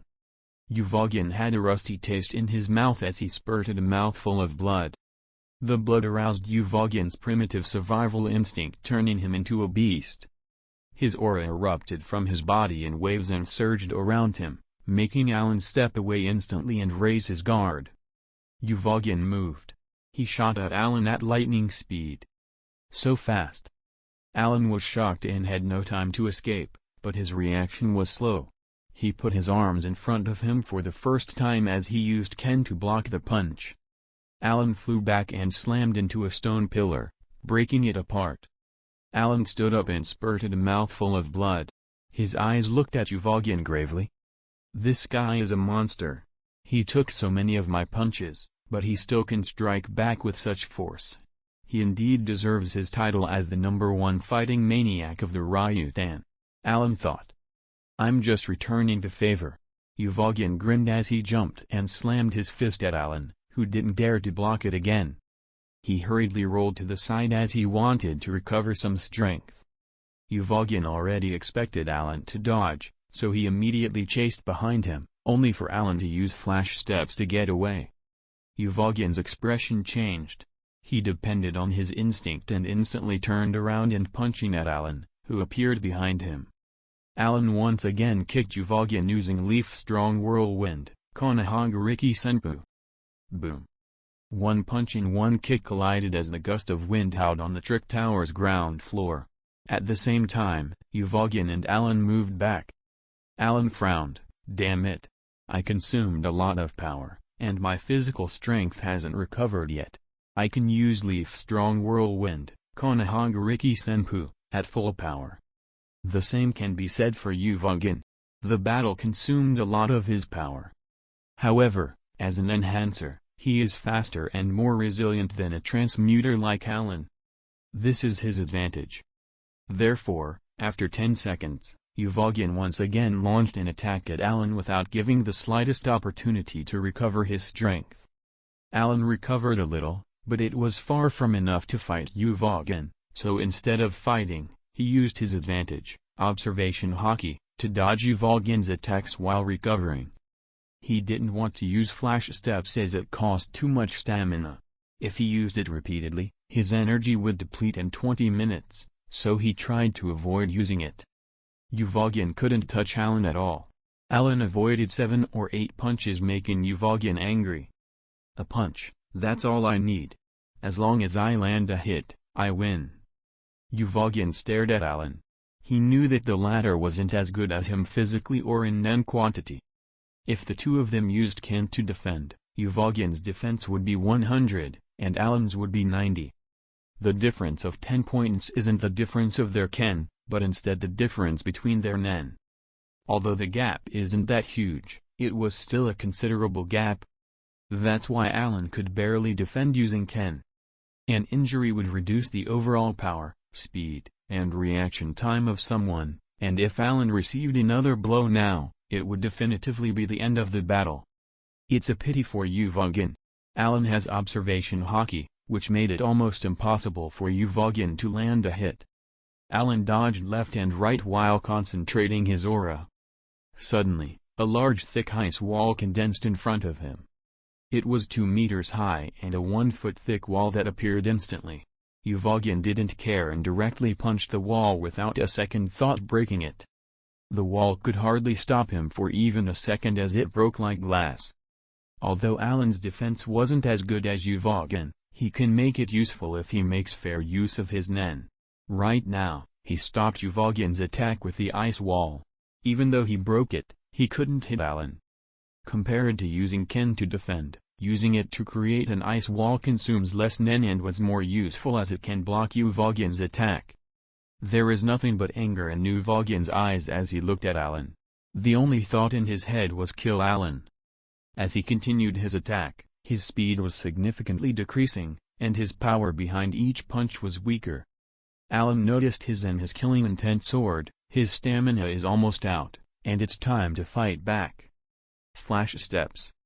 Suddenly, Allan disappeared, and Uvogin felt danger and turned around as fast as he could, but too slow. A cold voice echoed behind him, and in the next moment, a kick landed on Uvogin's neck. The neck is one of the most vulnerable parts of a human's body. Once it is injured, the rest of the body would be slightly paralyzed or cause death. Crack. A crisp bone-cracking sound echoed. Even if Uvogin's body was like steel, his neck cracked after Allan landed a leaf-strong whirlwind on it. My neck. Uvogin's head was covered in cold sweat as Allan's kick almost torn his head off his body. This is bad. Although cracking his neck didn't do too much damage, he was still affected. He couldn't make large movements anymore as the severe pain from torn muscles and shattered bones in his neck was unbearable. Right now, Uvogin could only grit his teeth and try to move his neck back into its original position. If he moved it too fast, he wouldn't be able to reposition it back smoothly, but the pain would be severe if he moved too slow. However, as he tried to move his damaged neck back into position, Allan flashed in front of him. Leaf Whirlwind, Konoha Senpu. Although this attack was slightly weaker than Leaf Strong Whirlwind, No one can underestimate it. Uvogin hurriedly raised his arms to block the attack, but this kick was just a feint. There. Allan sneered. As soon as Leaf Whirlwind was blocked, he turned around and punched. Uvogin was unable to guard against this attack, and instantly coldness spread over his body. Uvogin was stunned by Allan's attacks. He couldn't predict any pattern in his attack from start to finish. No, if he freezes me, it's over. This thought crept into Uvogin's head as he instantly controlled his nen to fight the coldness. Roar! Uvogin's nen once again burst out, dispelling the coldness. Allan jumped up in the air with Moonwalk. Then he sharply looked at Uvogin. He spread his hands, and the cold aura erupted around him, forming an icicle. Allan held the icicle, then launched it toward Uvogin. As soon as Uvogin raised his head, pain assaulted him from his neck. But he didn't care about the pain at this moment. He poured nen into his fist and faced Allan's icicle head-on. With a loud bang, Uvogin's punch crashed the icicle. Simultaneously, Allan used Moonwalk to crush down toward Uvogin with a kick to the head. With Uvogin's current injury, he can't receive any blow to the head, or else he is done for. Therefore, Allan aimed his attacks at Uvogin's sore spot, his neck. Uvogin gritted his teeth and roared. He could only endure the pain as he once again punched. Boom! The ground under Uvogin cracked, but Allan didn't finish his attack yet. Without giving any chance to Uvogin, he rolled around and covered his hands with ice gloves and punched. Logan didn't dare to be careless. He instantly punched out again. His neck's injury was getting severe with each movement he made. He changed from a fierce beast to an injured animal. And even though Allan was tattered as well, he didn't receive much damage. He was in good shape compared to Uvogin. Damn it! What a joke! I'm the strongest! Uvogin roared angrily as his aura soared. He concentrated all of his remaining nen into his fist before slamming it down. Big bang impact. In an instant, Uvogin's hand turned red as he hit the ground. Uvogin's fist created a giant crater on the ground with a loud bang as the tower's floor tiles scattered with the impact. The entire tower shook slightly as if an earthquake or a missile just hit it. This was Uvogin's strongest attack. He aimed to make it as strong as a nuclear warhead, but he still didn't reach that power yet. He wanted to have the power to level a city with one punch. But even though he wasn't that strong yet, his punch was as powerful as a small missile. The trick tower was built specially to hold prisoners, so even with Uvogin's attack, it wasn't destroyed and only shook slightly. The ground floor was destroyed, though. In the center of the crater, Uvogin stood straight. Hutilda. After using Big Bang Impact, Uvogin's nen was depleted, and his breathing was ragged. That guy, where did he go? Uvogin didn't relax as he remained vigilant while looking around for Allan. He knew that his punch didn't affect Allan. At this moment, he felt the crisis approaching him and directly looked up, ignoring the severe pain from his neck. He noticed a huge icicle rapidly descending on him. This is bad. Uvogin's nen was depleted and couldn't muster enough power to punch the icicle away. He could only block it with his body. He was blasted down and smashed into the crater he created before the icicle broke apart. Uvogin vomited a mouthful of blood. His injury was severe. Allan flash-stepped in front of him. Thanks to Moonwalk, Allan was able to stay away from Uvogin's Big Bang Impact. He used that opportunity to prepare a giant icicle to finish Uvogin off. All this happened so quickly that which caught Uvogin off guard. Allan was no longer afraid as he is confident that he can kill Uvogin. Shit. Seeing Allan's haughty expression, Uvogin shouted unhappily as he resisted the pain in his body and punched Allan. Humph. Allan snorted and avoided the punch with the observation hockey's help. Simultaneously, he lifted his leg and punched Uvogin's chest. Uvogin flew upside down while Allan moved quickly with a kick. Leaf Whirlwind. Allan kicked Uvogin's stomach, sending him sliding on the ground before he hit a pillar far away. Allan continued his attack as he approached with flash steps before kicking again. After 5 or 6 kicks, Uvogin was almost losing consciousness. Blood spurted out of his mouth after each kick as his body was dyed red with blood. He was angry, his pupils were bloodshot, and a growl escaped his throat. Allan didn't give him a chance to get back up as he made an icicle in his hand and shouted, "Die! Ice slash!" Allan slashed Uvogin with the icicle intending on killing him. Krilo, Hisaka, and Illumi, who already moved away as soon as Uvogin used his Big Bang impact, stared with wide eyes at the scene in front of them. Krilo resisted the urge to rescue Uvogin as he only stared at Allan slashing his partner. Uvogin's ken shattered, and the slash hit his bare flesh without any resistance.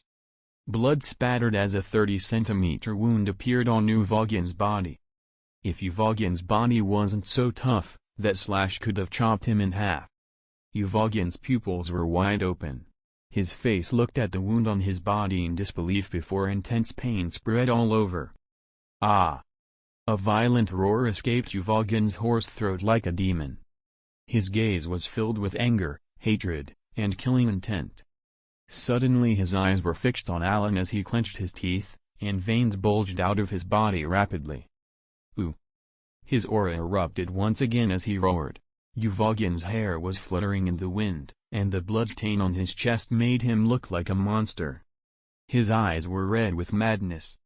Killing intent and anger burst out of his body in waves. The only thing that mattered was defeating the person in front of him. This guy. Allan frowned with a gloomy face. The enhancers were special, their powers can increase due to their emotions. Initially, as Uvogin consumed so much of his nen, he shouldn't have this much left. But because of his anger, his body generated nen like crazy, and a few moments, he returned to his peak. But with his current injuries, the pain Uvogin was experiencing would render a grown man to a crying mess, but Uvogin didn't care at all. Allan was impressed by Uvogin's aura. He was standing 10 meters away, but he still felt the aura like hot flames burning. What is this? Suddenly, Allan's face changed. He looked at the wound on Uvogin's body, and to his surprise, it was healing at speed visible to the naked eye.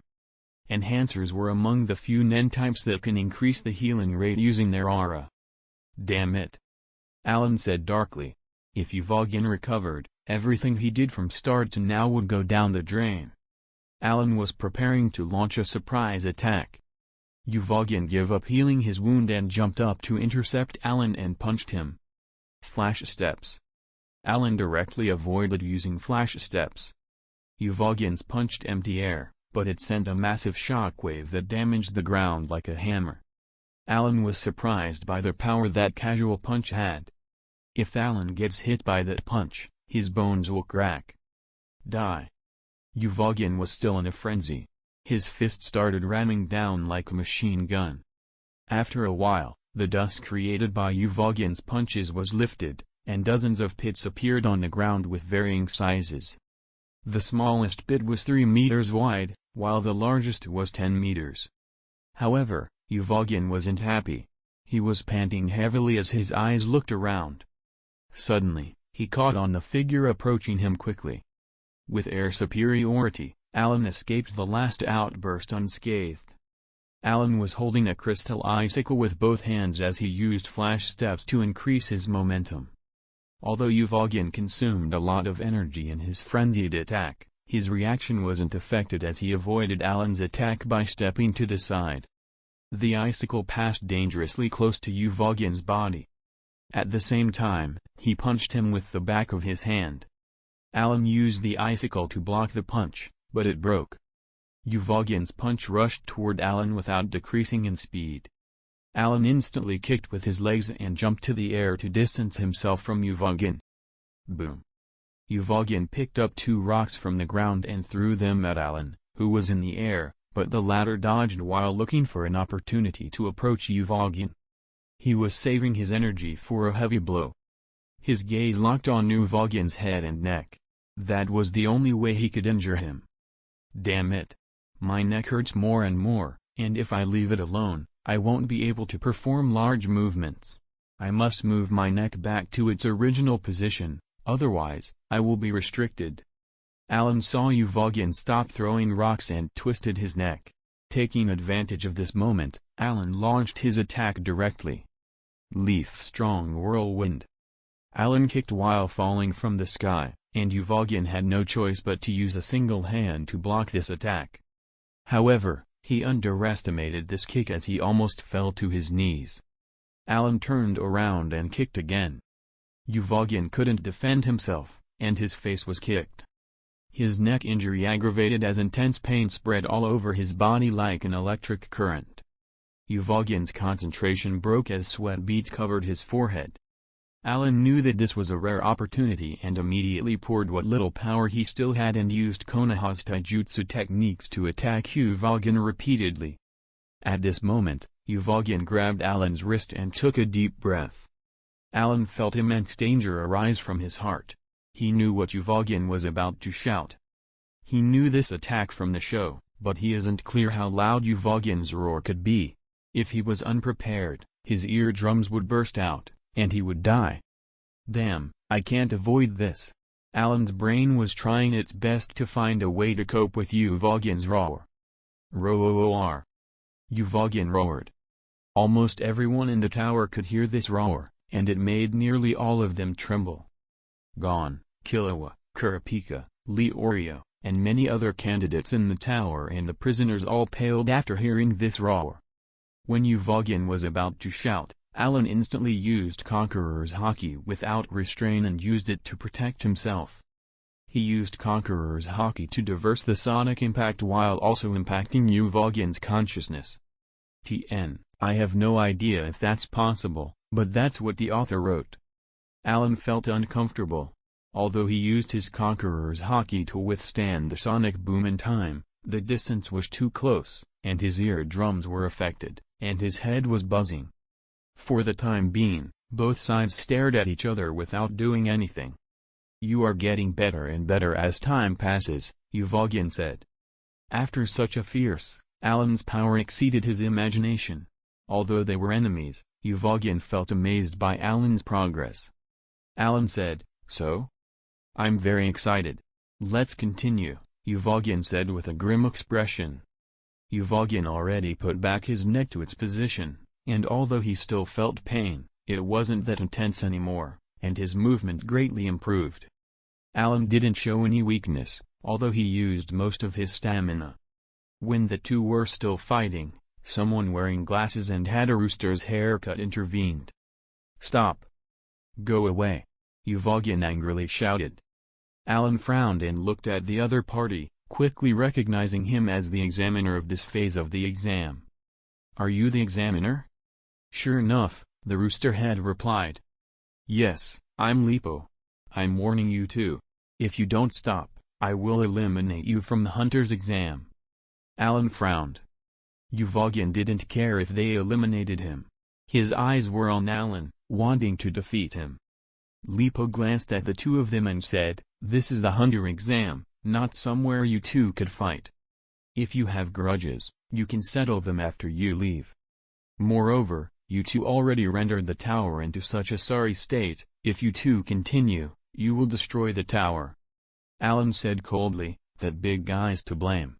He inflicted 80% of the damage. It has nothing to do with me. He attacked and forced me to defend myself." "What are you talking about?" Uvogin glared at Allan. He didn't expect Allan to be so shameless. Although he did cause most of the damage, it was because Allan dodged his attacks. Allan looked at him provocatively. He wouldn't give in to someone as rude as Uvogin, or else the latter would think he was afraid of him. Seeing a fight about to break out again, Lipo hurriedly shouted, "Stop! Don't try anything. This is the territory of the Hunter Association." Uvogin was already grumpy and cursed. "Who cares about your crap association? Can you stop us? Get out of here, or I will kill you as well." "He's right, Examiner-san. Please get out of the way," Allan said indifferently. Lipo fixed his glasses and looked at Allan and Uvogin. "Both of you are indeed powerful nin users, and I can't stop you alone. However, if you continue to fight here, I will ask the association to take the corresponding measure to deal with both of you, and it won't be a simple elimination from the exam. No matter how good you are, you won't be able to face the Hunter Association. Damn, are you threatening me? Uvogin growled. He never liked threats, and he wasn't afraid of anyone. Even though the Hunters Association held the largest authority in the world, he wasn't afraid. Not just because he was a member of the Gene Ryodan, but because he was Uvogin from Meteor City. Lipo pushed his glasses facing the arrogant Uvogin and said, "It's not a threat, but a warning. Of course, if you have someone behind you and think he is strong enough, you can bring him along as well. The Hunter Association isn't afraid of anyone." Uvogin gritted his teeth. He was one of the Gene Ryodan, and he was proud of it. He was outraged as the meaning behind Lipo's words were simple. The Hunters Association was not afraid of anyone, which meant the Hunters Association is the strongest. Although the Gene Ryodan were a bunch of thieves in the eyes of many, he believed it was the strongest. No one could stand in front of it, even if it were the Hunters Association. Just as Uvogin was about to punch Lipo, Allan suddenly said, "I see, let's stop then." Uvogin was taken aback and shouted, "Hey, what are you talking about?" Allan glanced at him and said, "I won't fight anymore." "What did you say?" "I said, I won't fight you anymore." Uvogin angrily yelled, "Are you kidding me? I won't give up today, whether I win or lose." "Stop it, idiot. We are here to participate in the Hunter's exam and get the Hunter's license. Now we have reached the third phase of the exam and about to go to the fourth. The Hunter's exam has 5 or 6 phases, and it will be stupid to give up now, right? So, I decided to stop. You just do the same thing." Uvogin looked at him in disdain and said, "I don't need the Hunter's license." After that, he looked at Lipo and said, "Just wait, I will deal with this examiner here, and then I will kill you. You can wait and see, I won't give up until we decide a winner." "This lunatic wants to kill me." Lipo looked at Uvogin with vigilance. He didn't expect someone to dare make a move on the Hunters Association. Allan snorted, stepped aside, and said, "It's your business if you want to kill the examiner, but I won't fight you nonetheless. I still need to get the Hunter's license, which is more important than killing you." Allan was looking forward to Uvogin attacking Lipo, and with that, the association will eliminate him. In that way, he won't bother Allan anymore. Although Uvogin was currently not in his peak condition, he was still confident in dealing with the examiner. However, before he had the chance to kill Lipo, a voice echoed behind him. "Uvogin, stop." Uvogin was stunned as he stopped. That voice was Krillow's. When Krillow watched the fight between Uvogin and Allan, he had no choice because it was a duel. But since Uvogin wanted to kill the examiner, he can interfere. And in this way, he can also prevent Uvogin from fighting Allan for a while as well. Uvogin looked at Krillow and asked, "Chief, why are you stopping me?" Krillow didn't explain much and only said, "Isn't it enough? If you continue to fight, we won't benefit anything." "But Captain, I still have to settle this score with that guy," Uvogin said unhappily. "No, the winner has already been decided," Krillow said calmly. "What?" Uvogin was stunned, and Allan looked at Krillow in confusion. He and Uvogin fought for 40 minutes, but neither of them lost. How did Krillow/Chief come to the conclusion that someone had won? Both Allan and Uvogin thought. "Chief, what do you mean?" Uvogin asked with a frown. Krillow said, "You have not been able to win after fighting for more than 30 minutes. If this was a tournament, it would have already ended in a tie. That's why we need to fight again to find who is stronger." Uvogin clenched his fists and said. Whether it will take an hour or two, a day or two, he didn't care as long as an outcome is decided. Krillow sighed helplessly, "Anyway, just listen to me this time." Uvogin's face was gloomy. After a while, he finally decided to compromise and obeyed Krillow's order. Lipo breathed a sigh of relief. He witnessed the fight between Allan and Uvogin and was afraid of Uvogin's power. As for Allan, he looked at Krillow coldly. If he didn't interfere, Uvogin would have been eliminated. "It's a pity." Allan was less relieved now that Uvogin wasn't eliminated. After the previous fight, he understood that it wouldn't be easy to kill Uvogin. Even with the power he received from the system and his own nen, they were evenly matched. Forget it. I will wait after getting the hunter's license, Allan thought as he leaned on the wall.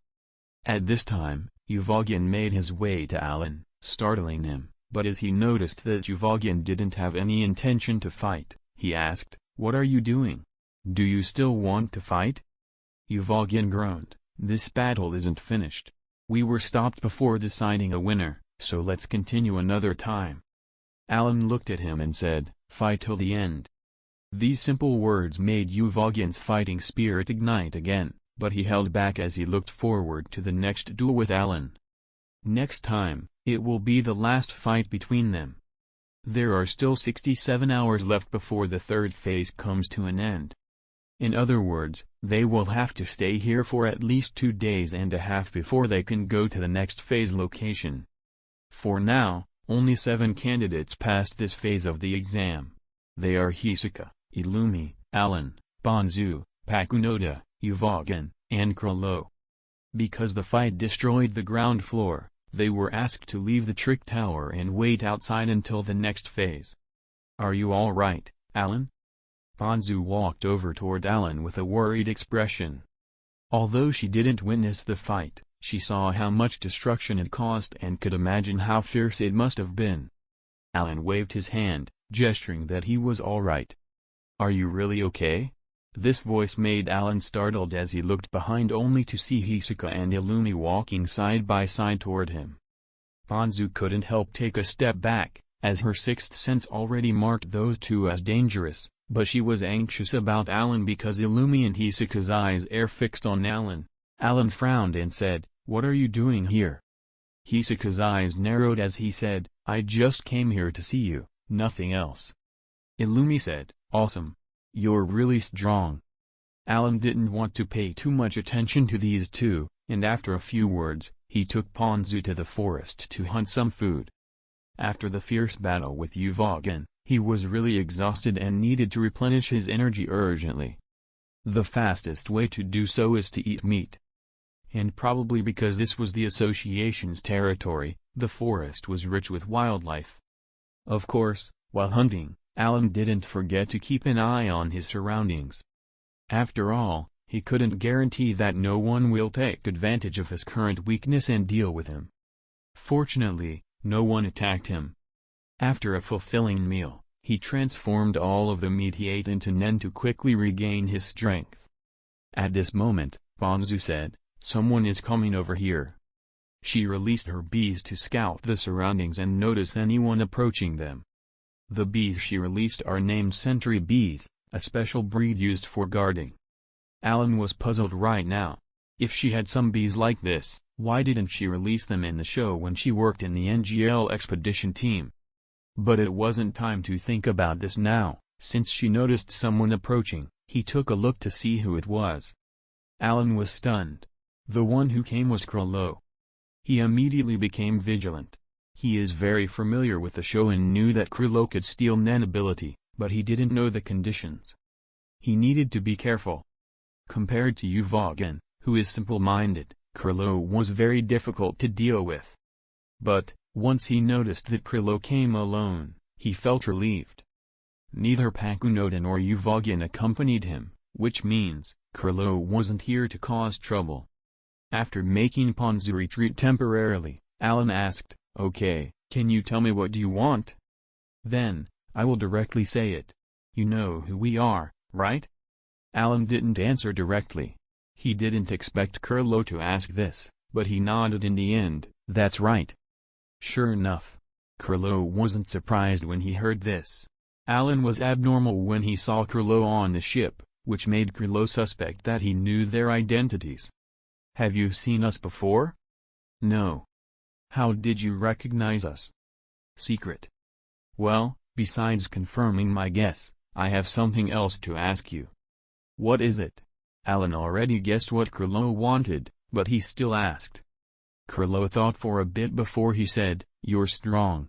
I want to invite you to join us." As Allan expected, Kurlo wanted to recruit him. It's an honor that the leader of the Gane Raiden is personally inviting me. Allan didn't say anything for a while before he asked, "What if I refuse?" Kurlo was taken aback for a moment before he smiled. "It's okay, you have the right to choose. I won't force such a thing. Moreover, I know that you can't merely agree to join us. After all, for those who know about the Gane Raiden, it isn't the right place to go." Allan frowned and asked back, "If that's the case, why would you invite me?" "Because we are short of people," Kurlo replied without revealing much. Allan doubted that, but Kurlo's mouth rose slightly. "This time, we're here to take the hunter exam to take the license as well as observe if there are any suitable candidates to invite to join us, and you are one of them." "Okay then, it's an honor, but let me refuse. I don't want to join the Gane Raiden." Kurlo already knew that Allan would refuse, but he still smiled. "Okay, but if you change your mind, you can contact me anytime."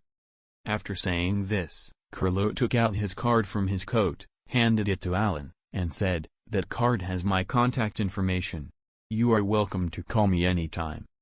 After saying this, Kurlo turned around and left, while Allan picked up the card and before coldly saying, "TSK, what good would I gain from joining the Gane Raiden? I don't want to become a criminal." However, a choice appeared in front of him. Ding. Accept Kurlo's invitation to join the Gane Raiden. Reward, Magma Devil Fruit. This time, the system gave him one choice without any time limit. However, the reward moved Allan's heart. The Magma Fruit was a Logia fruit with one of the strongest attacks in One Piece's world. With that power, Allan would become strong instantly. When the time comes, even if Uvogin attacked him, he would melt without any choice. If he decided to join the Gane Raiden, he would instantly gain such power. If it were anyone else, he would almost immediately agree to join the Gane Raiden. However, Allan didn't have any intention to join them. His reasoning was simple: he didn't want to work under them. If he becomes one of them, he would be forced to do things against his principle. So after thinking this thoroughly, Allan didn't make a choice.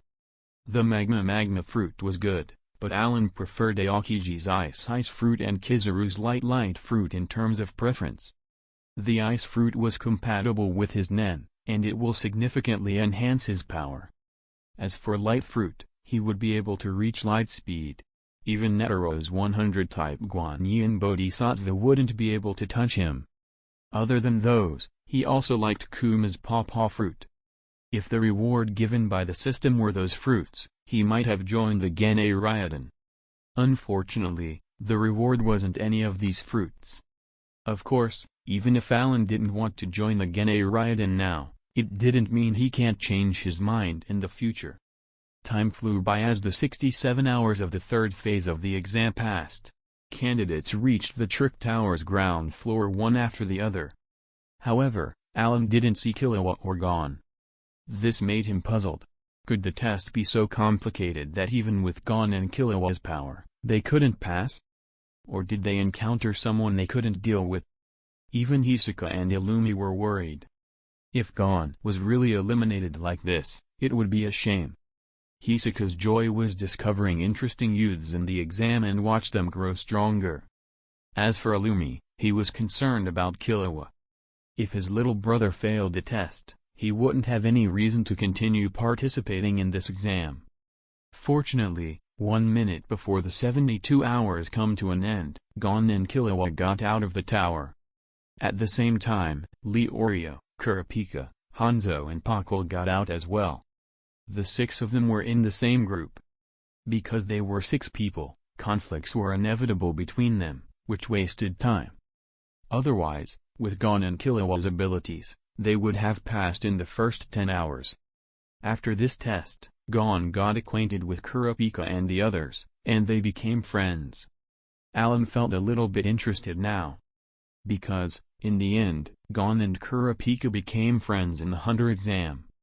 Lipo gathered the crowd after the third phase came to an end and announced. A total of 31 candidates passed the third phase of the exam. 1 died, 2 are seriously injured and can't continue in the exam, so 28 candidates are remaining. Please board the airship prepared by the association to reach the fourth phase's location, but before that, please draw a card first. After that, Lipo took out a box and placed it in front of everyone. Why do we need to draw cards? Gon raised his hand and asked like a good student in a classroom.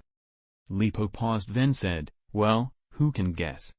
Allan, who knows how this phase will be, said, it should be related to the next phase. Bingo, you are right. Lipo glanced at Allan in appreciation and explained to everyone, in the fourth phase, everyone will have a prey, and they are the prey of others, and those cards decide that. Hearing this, many candidates frowned. Although it wasn't possible to know the detail of the test, they somewhat guessed it. A few people, such as Hisoka and Uvogin, showed quite an exciting expression. Hunting people was one of their best hobbies. There were 28 candidates, and each one will draw a card. The first person to reach the tower is the first to draw a card and so on. Hisoka was the first to draw a card, followed by Illumi, Krillo, Pakunoda, and Uvogin. Allan was the sixth to draw a card, and Ponzu was the seventh. Gon and Killua were the last to draw their cards. The number written on the card corresponds to the number the prey will have. In other words, everyone here is a prey and a hunter at the same time. You can hunt others, and others can hurt you. This is the fourth phase of the exam. In this phase, no one is to know who is hunting them. The examiner only allowed them to look at their prey. Because of this, even Allan, who watched this as a show, didn't know each candidate's target. For example, in the show, Gon's target was number 44, which is Hisoka, but right now, Allan couldn't confirm if it was still the case. This made Allan slightly uncomfortable. The drawing was done by first come, first served. The first to reach the tower is the first to draw a card, and the last to get there is the last to draw a card, even though everyone wanted to pick their card early. Although many complained about this, in the end, they could only follow this rule. They know that if they don't follow the rules, the examiner will eliminate them. And in only 1 minute, all 28 candidates drew a card from the box. The numbers in the box are exactly the numbers on the badges of the remaining candidates. So, everyone here is a hunter, but also a prey. At the moment, Allan was thinking about the numbers he knew about. Hisoka is number 44, Illumi is number 301, Kurapika is number 404, Hanzo is number 294, Leorio is number 403, Ponzu is number 246, Killua is number 99, and Pakul is number 53. As for Krillo, Pakunoda, and Uvogin, they had number 33, number 18, and number 100, respectively. Like Hisoka, those three wore their number badges without hiding them at all.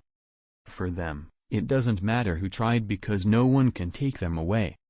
This is the Ryodan's confidence. Allan did the same. He didn't hide his badge, so all candidates here knew his number. The rules of this phase are simple. You need to get 6 points to pass. Getting your praise badge earns you 3 points, and keeping your badge gets you another 3 points. Each badge that isn't your target gets you 1 point.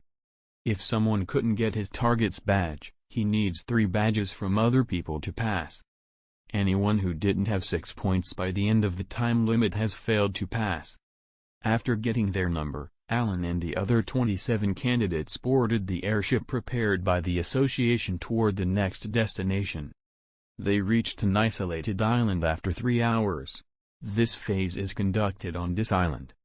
Looking at the island from a high point, it funnily looked like a bra. The candidates had to finish this phase within a week on this island. The island had more than 2,000 small cameras arranged in advance by the Hunters Association to monitor the hunters' every move. Strictly speaking, there is only one rule that restricts the candidates, which never kill each other. If someone snatched someone's badge by killing them, the examiner would eliminate them from the exam. Uvogin was the most uncomfortable by this rule. He initially thought that he could fight on this island, but Uvogin felt restricted once he heard this rule. This was convenient for Hisoka, who enjoys toying with opponents rather than killing them, Allan, who is your target? Before entering the island, Gon approached Allan and asked curiously. I will keep it a secret for now. Allan gave him a mysterious smile. He didn't want to reveal his target to anyone, including Gon.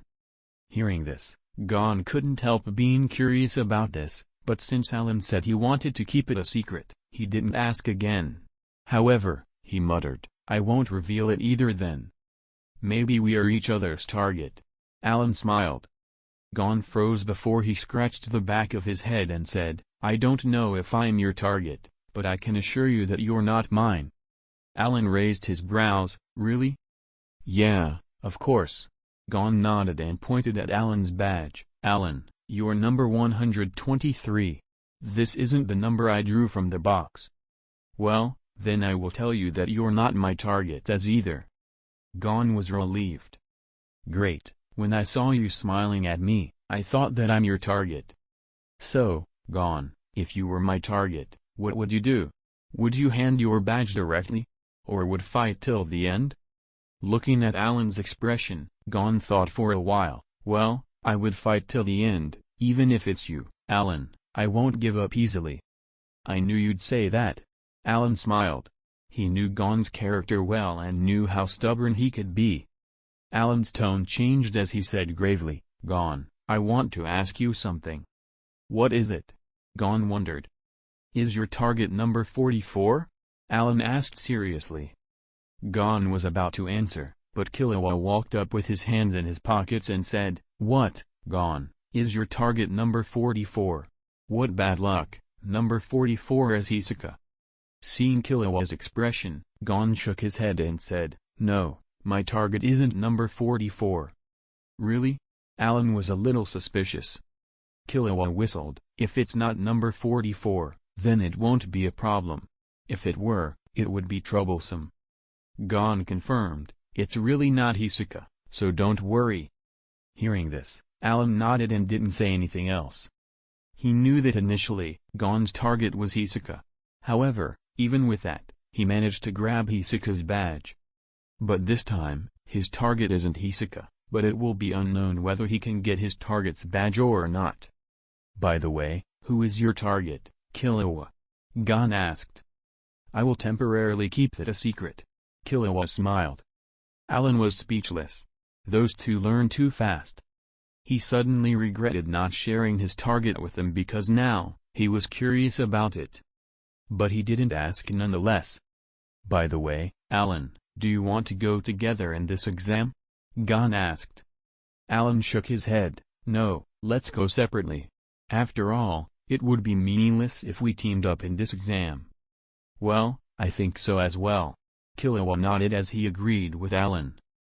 Gon was a little disappointed that both Killua and Allan didn't want to go together in this exam. This time, he had to rely on his power to complete the fourth phase. Soon after, the airship landed on the island, and the candidates were released in the same orders as before. The first to finish the last test is the first to go into the island. The interval between each candidate going into the island is 10 minutes. And since this test had a time limit, the last candidate, who is Gon, or Killua, lost about 270 minutes from that time. When it was their turn, it was already dark outside. Allan didn't rush toward his target but instead made a camp and started a fire. Since it was the first day, there was no need to hurry. Allan knew that Hisoka, Illumi, Krillin, Uvagan, Pakunoda, Killua, and Kurapika had the same idea. On the first day, they would find a place to camp before making plans.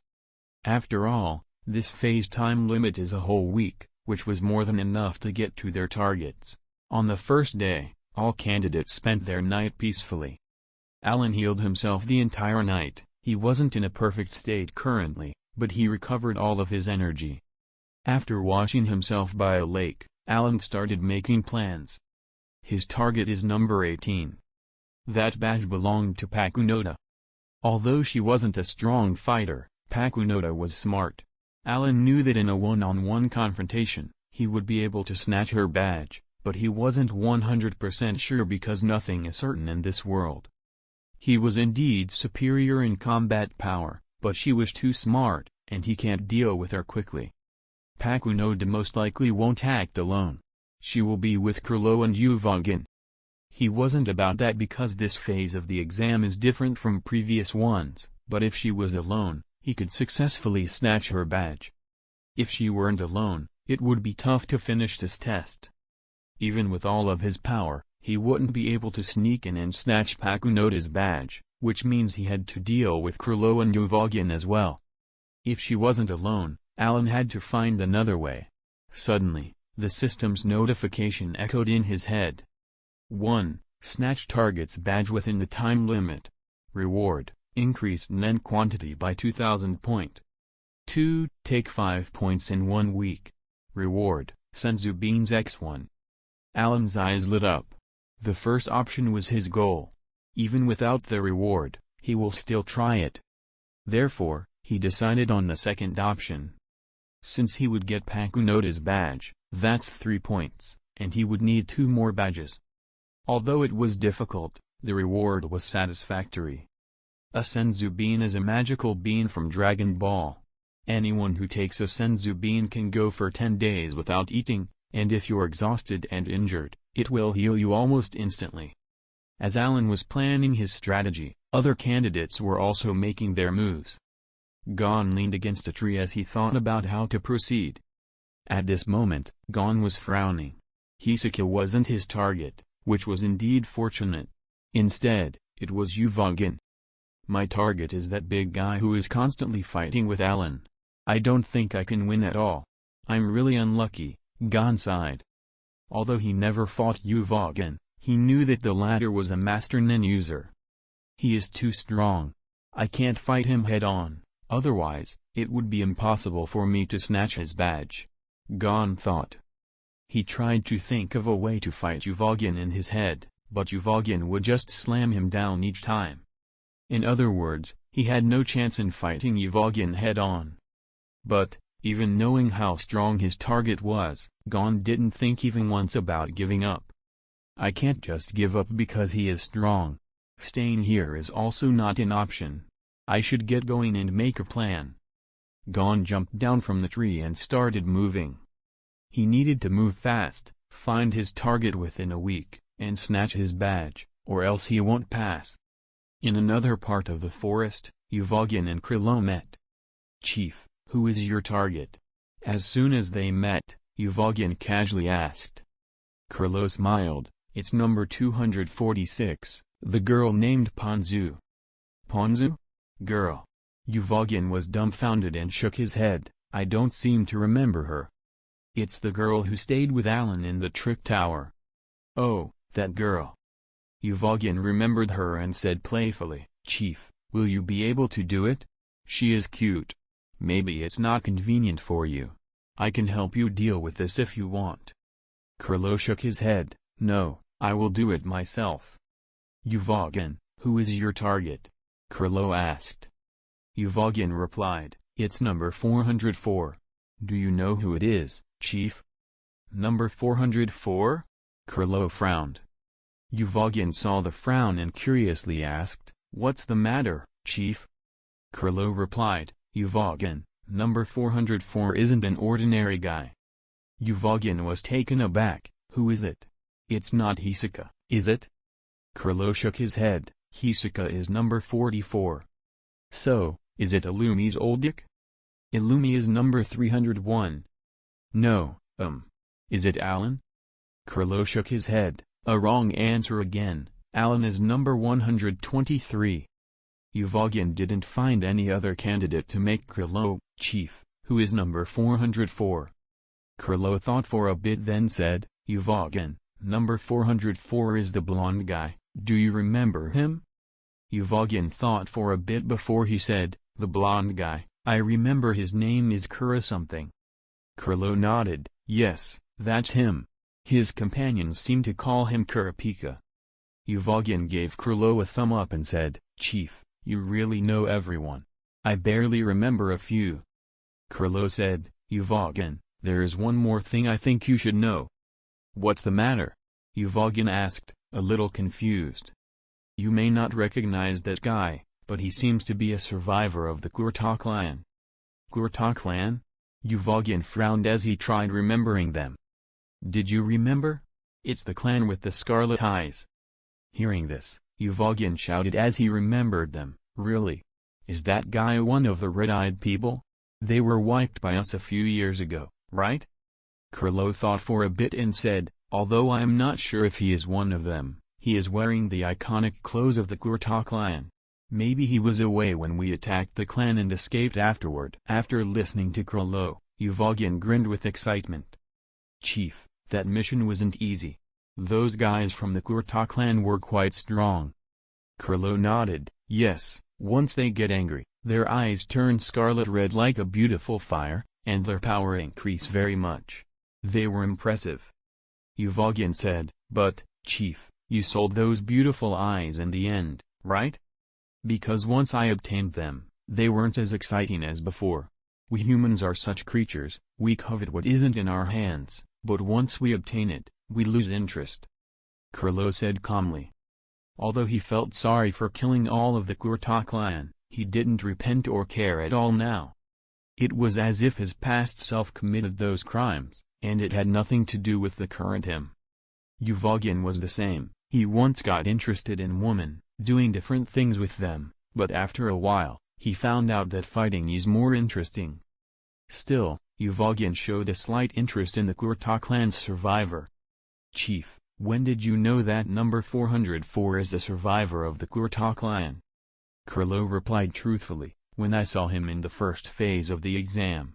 His clothes were very eye-catching, so I instantly remembered them. I originally didn't intend to pay attention to that guy since he survived that catastrophe. But since he is your target, I told you about him. What will you do, Uvogin? I will, of course, take his badge and kill him, so he won't be able to take revenge in the future. Uvogin was eager to fight and kill Kurapika. Kurlo shook his head, if you do that, you will be eliminated. Uvogin nodded, well, I will take his badge and break his legs. Well, just don't kill him, Kurlo agreed.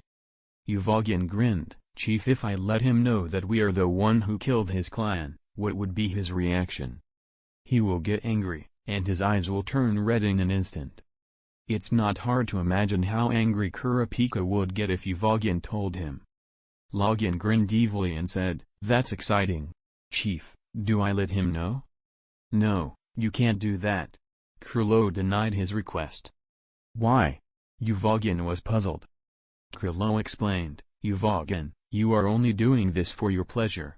You want to see him angry and full of hatred, right? But this will bring instability to the group. Although I don't think he can do anything as the sole survivor, deliberately revealing about identity will do us no good here. At least, wait till the exam is over and do whatever you want. Uvogin was a little unhappy, but he still accepted. I understand, I won't make messy. Then, I will see you later. I'm going to find my target, Kurlo said. Aren't we going together? Uvogin was a little surprised because they always went together. Kurlo shook his head and said, no, let's take our badges and meet later.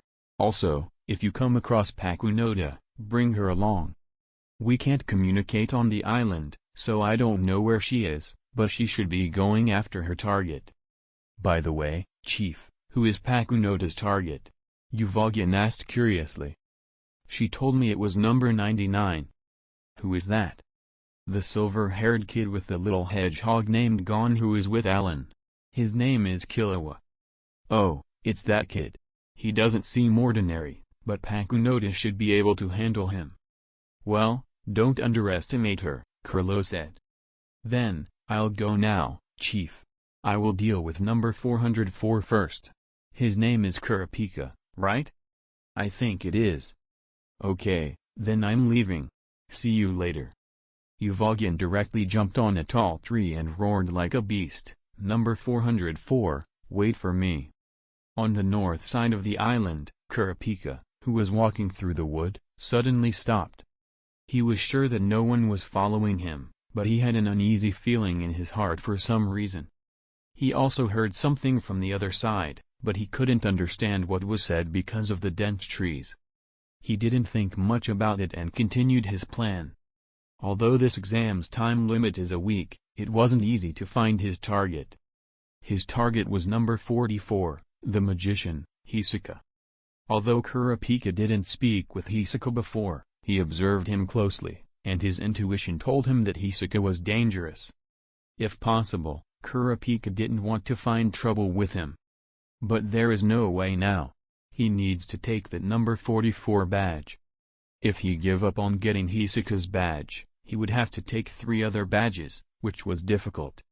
So he decided to go for Hisaka first, and if he couldn't do it, he would change his goal.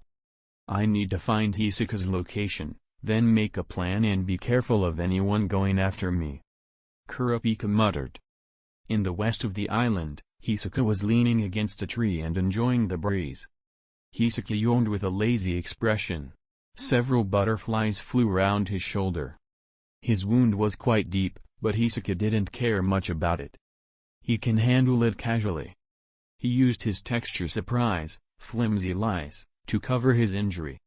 As he removed the flimsy lies from his shoulder, his wound had already healed quite a bit. But it wasn't completely healed either. Anyone with a good nose can smell the blood, which was why those butterflies danced around Hisaka. They weren't normal butterflies. They are known as hemotropic butterfly, and they can detect the scent of blood from a good distance. Hisaka didn't care about this. He jumped on top of a tall tree and placed his right hand over his eyes to act as a spectacle, and looked far away. Soon, he found his target. Allan walked in the bushes without hiding his figure. He didn't hide anything at all. Allan hung his badge on his chest without any fear. If someone came looking for him, he could see his number without any hindrance, and if he wanted to take it, he made it seem easy. He wanted to expose himself deliberately. There were 2 reasons for this. He wanted to attract other candidates to try and take his badge, and he was lazy. Although he still didn't know who is after him, he was confident in keeping his badge from whoever that is after him. After walking for a while, Allan suddenly heard a scream not far away. The scream was quite pained. It seems someone fell into a trap. It can also be a strategy to attract others to the sound in the hope of getting a badge for free. Even if it was a trap, Allan wanted to take a look. Driven by his curiosity, Allan turned around and walked toward the source of the scream. About a kilometer later, Allan saw a man lying down on the ground. Allan didn't have any impression of this person. He only knew that he was one of the 28 candidates but didn't know his name. At this time, there were several playing cards struck on his body. The man continued to scream as he lost his mobility. The cards were embedded on both of his legs, arms, abdomen, shoulders, and face. Allan knew who was responsible for this instantly. It was one of Hisaka's masterpieces. At this moment, a few playing cards flew toward Allan swiftly. Allan was aware of his surroundings and moved his body slightly to the side, avoiding them. At this time, Hisaka walked from behind a tree. "Hisaka, do you want to die?" Seeing Hisaka appearing, Allan frowned with displeasure and said in an angry tone. If someone else were here, he would definitively be dead now. Hisaka squinted his eyes and smiled. "Don't be angry. I'm just saying hello." Allan snorted, "I don't like your greeting. If you attack me next time, I will fight back." Hisaka smiled and changed the subject. "Allan, who is your goal?" Allan said coldly, "It is not you anyway." "That's great. If I'm your target, I would be in danger." Hisaka sighed, in relief. Allan didn't believe Hisaka in the slightest. If his target was really Hisaka, the latter would be very excited. Allan pointed at the man lying on the ground and asked, "Is he your target?" Hisaka shook his head and said, "He is number 118, and I don't know his name. I just happened to see him. He isn't my target." Hearing this, Allan frowned. Hisaka seemed to hunt anyone he stumbles upon randomly. If that's the case, would Hisaka fight him now? Seeing Allan's wary expression, Hisaka squinted his eyes and said, "Although I intended to find 3 people to get my points, I'm not going to fight you." "Who is your target?" Allan asked suddenly. Hisaka replied truthfully, My goal is number 80. Number 80? Allan wanted to make sure. Do you know who it is? Hisoka asked. Allan replied, it doesn't matter. You will hunt others anyway, whether it's number 80 or not. No, I changed my mind. I want to get number 80 now. Allan sighed. Seeing Allan sigh, Hisoka suggested, Allan, in exchange for the information about number 80, I will give you the number 118 badge I just got. How about it? It is worth 1 point. Allan relaxed and said, well, listen well. It should be Uvogin. Hisoka was stunned for a moment. Is it true? Allan secretly smiled as he saw Hisoka's expression. It seems like he was reluctant in provoking Uvogin. What is it, Hisoka? Are you scared? Allan teased. No, it's just troublesome. That lunatic is not easy to deal with. Hisoka seemed to have a headache. However, as he looked at Allan's smiling face, Hisoka knew something. He directly looked at Allan and said, you're lying, aren't you? Number 80 isn't Uvogin, right? Allan knew that he shouldn't continue playing with Hisoka. If he believed him and fought Uvogin, it would have been good, but since he didn't believe it, it wasn't good to continue deceiving him. Okay, number 80 is a girl named Piper. She uses a sniper. Hisoka thought for a bit and nodded, so it's her, I know which one now. Hisoka gave Allan the number 118 badge as he promised, and with it, Allan needed another 4 points. He wanted to get those 4 points with only 2 badges. One is Pakunoda's and another random badge. Allan decided to take the second point first before going after Pakunoda. Allan raised his head and looked at Hisoka, who said, what's the matter? Are you still trying to get me a badge? Allan sneered, I thought about it, but forget it. It too much trouble for almost nothing. After saying this, Allan waved his hand and said, I'll take my leave then. Hisoka suddenly remembered something and asked, speaking of which, Allan, you know who is Kurlo and the others, right? Including Illumi and I.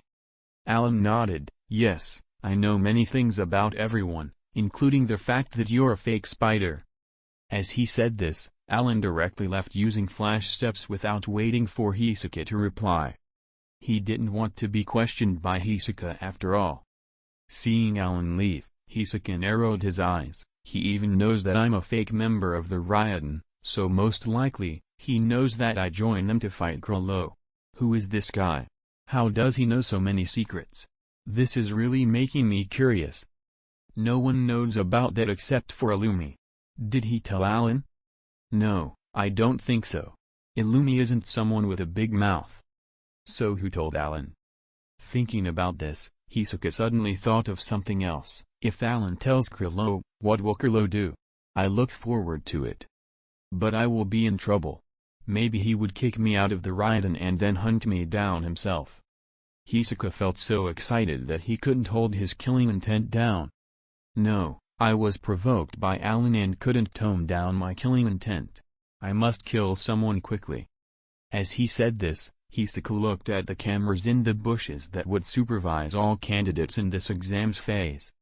There are cameras everywhere. If they saw me kill someone, they will eliminate me from the exam, but I must kill someone. My killing intent is already aroused. His eyes fell on the number 11 candidate on the ground. No, this person is already defeated by me.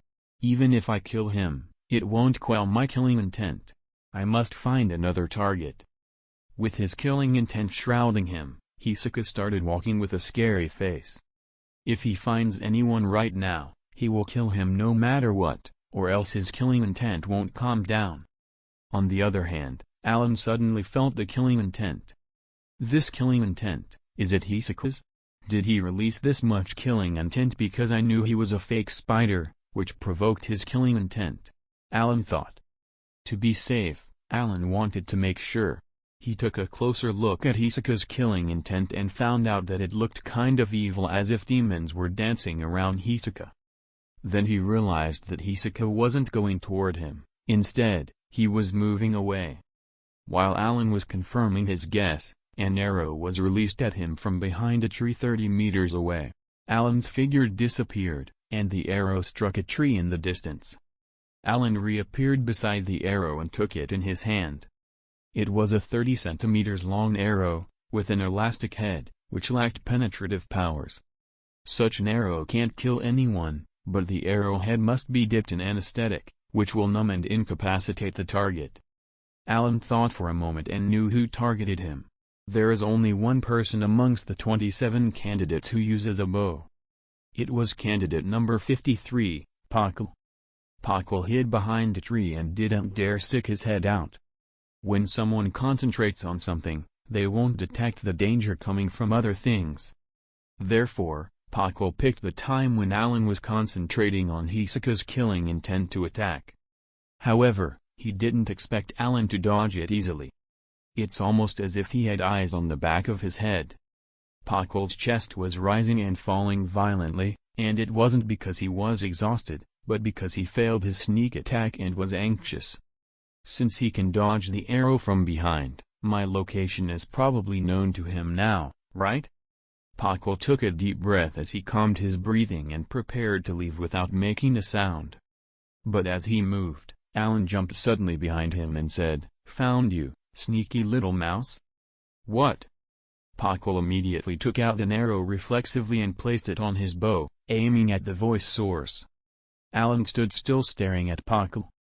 When Allan concentrated on Hisaka's killing intent, he was in the most vigilant state possible, and to his surprise, the person who attacked him was Pakal. Looking at Allan, Pakal was surprised and couldn't say anything. Obviously, this is the first time something like this happened to him. He was confident in his archery and hiding, but Allan still caught him. So, as Pakal looked at Allan in disbelief, he asked, "How did you find me?" "It's very simple. I followed the trajectory of the arrow," Allan replied. "No, I mean, did you know that I was following you from early in the morning?" asked Pakal. Allan shook his head. "I didn't." "What?" Pakal exclaimed. Allan sneered, "If you didn't attack me, I wouldn't have noticed you at all. That doesn't mean I'm defenseless. On the contrary, I was prepared for any sneak attacks." Pakal looked at Allan in surprise. "In other words, you are deliberately making yourself looking careless to bait others into attacking you." "Bingo, but you get no reward." Pakal sighed. "No wonder you didn't seem to be vigilant at all. It turned out you are acting as bait. So, are you ready?" Allan stepped forward and sneered. "What do you want?" Pakal asked. Although he aimed his arrow at Allan, he didn't dare shoot. He knew that if he confronted Allan directly, he wouldn't be able to defeat him. Allan said coldly, "I'm your target, right?" Pakal nodded with an ugly expression. He drew number 123, which is Allan's badge number. He felt unlucky to get this target.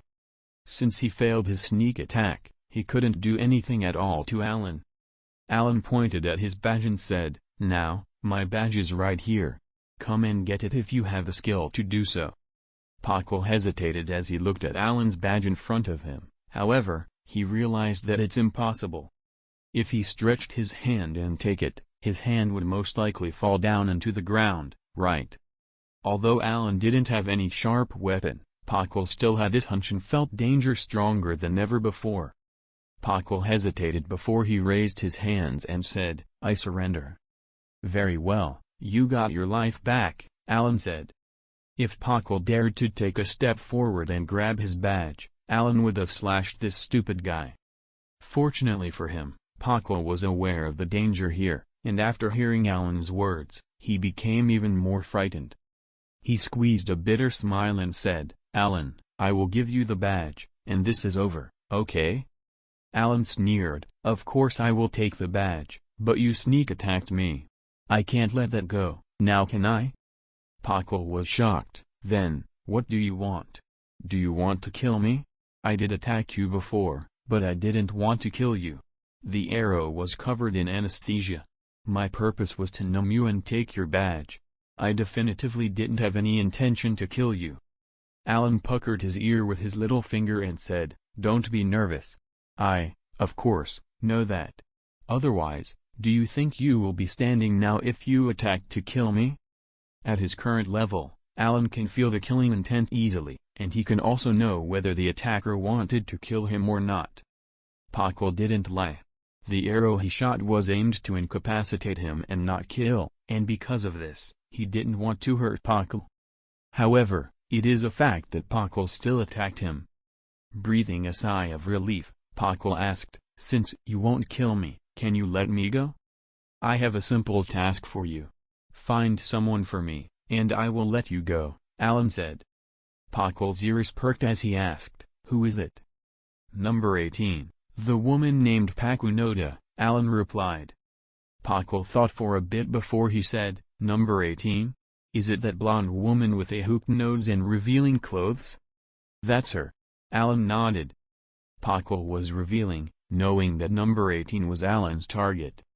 "So, she is your target, huh?" Pakal said in a deep voice. "That woman isn't easy to deal with. Do you want my help to get her badge?" Allan sneered and said sarcastically, "You can deal with ordinary people with your skills, but dealing with people like them is simple suicide for you. You can't even touch that woman. I only need you to tell me about her location." Although he felt uncomfortable as Allan ridiculed him, Pakal could only admit that it's the truth. Allan said, "I will give you 2 days. After that, head west to find me." Allan thought for a bit, then added, "If you can help me find her, I will consider giving you back your badge." Hearing this, Pakal couldn't hide his joy. "Are you serious?" "Of course." Allan narrowed his eyes. "Okay, I do my best." Pakal patted his chest. Looking his back, a faint smile appeared on Allan's mouth. With Pakal's help, his chance of finding Pakunoda was doubled. No, it's more than double, since that guy can search for people better than him. Now, this didn't take much effort at all. Not only did I get Pakal's badge, but I also gotta help to find my target. Allan thought with satisfaction. As for Pakal running away, Allan wasn't worried at all. Because if he finds Pakunoda, Pakal can get his badge back. He would do his best to get it back. "Well, I just have to move to the west of this island now." As he thought about it, Allan was already moving toward the west. He now had 2 badges. The first is number 118 he got from Hisoka, and the second is number 53 he got from Pakal. Next, he just needed the number 18 badge, and he would have collected the required 5 points to get the senzu bean. 3 men wearing hats surrounded a silver-haired boy on the south side of the island on the 3rd day. No, it should be said that the silver-haired boy was the one who cornered the 3 men, as he stared at them like prey with a sneer on his mouth. Those 3 were candidate number 197, Amori, candidate number 198, Amori, and candidate number 199, Amori. The silver-haired boy was Killua, with the number 99 badge. The Amori brothers were quite upset. They were grown-up men, and here is a boy targeting them. No one would be happy if they were looked down on so much. Amori glared at Killua. "Boy, why are you blocking our way?" "Because one of you is my target," Killua replied with a relaxed expression. His eyes fell on candidate number 198, Imori. Although his target is Amori, the latter didn't separate from his brothers, so he could only follow the 3 brothers. After confirming that they won't separate, he didn't want to wait anymore and decided to attack the 3 of them together. Imori was the youngest brother and the most afraid of death. He never was courageous, but he was a cautious person. When he saw Killua, he was shocked because he felt that Killua was ready to attack at any given moment. His older brothers saw him nervous and immediately scolded him. "Hey, Imori, are you afraid of a kid?" Imori felt dull as his brothers reprimanded him. He rushed at Killua. "Go to hell, boy." He was trying to encourage himself with each word. Killua sighed, "Stupid guy." As Imori threw a fist at Killua, the latter disappeared before his eyes. "What?" Imori was taken aback. "Behind you, Imori." His 2 brothers warned him at the same time and rushed forward to rescue him. But Killua was faster, his nails sharpened as he placed them on Imori's neck. "Don't do anything rash if you want to live." "Damn it." Imori gritted his teeth and cursed. What do you want? Amori, the eldest brother, asked with a frown. Killua exceeded their expectations. Amori was captured, and they could do nothing right now. They were thinking about how to counterattack, and suddenly, one of the brothers said, "Yes, this test forbid us from killing the target to get the badge. If you kill him, the examiner will eliminate you." "Yes, let Amori go, we will let you go if you do, and you can leave." Amori stepped up after Amori tried to pressure Killua with the exam's rule. Killua squinted and said coldly, "Don't be so naive. Do you think that I care about the rules? I can kill him anytime, including both of you." The killing intent emanated by Killua made them nervous. It definitively wasn't a bluff. "If you dare threaten me or provoke me, not only Amari, but you too will die as well." The indifferent voice made them fear this boy. They were horrified and finally understood. Even if Killua didn't take Amori as a hostage, he could kill them easily if he was unhappy. Amori took a deep breath and pretended to be calm. "I see, you can take Amori's badge. We won't go after you." "No, you will hand over your badges as well," Killua sneered and put away his killing intent.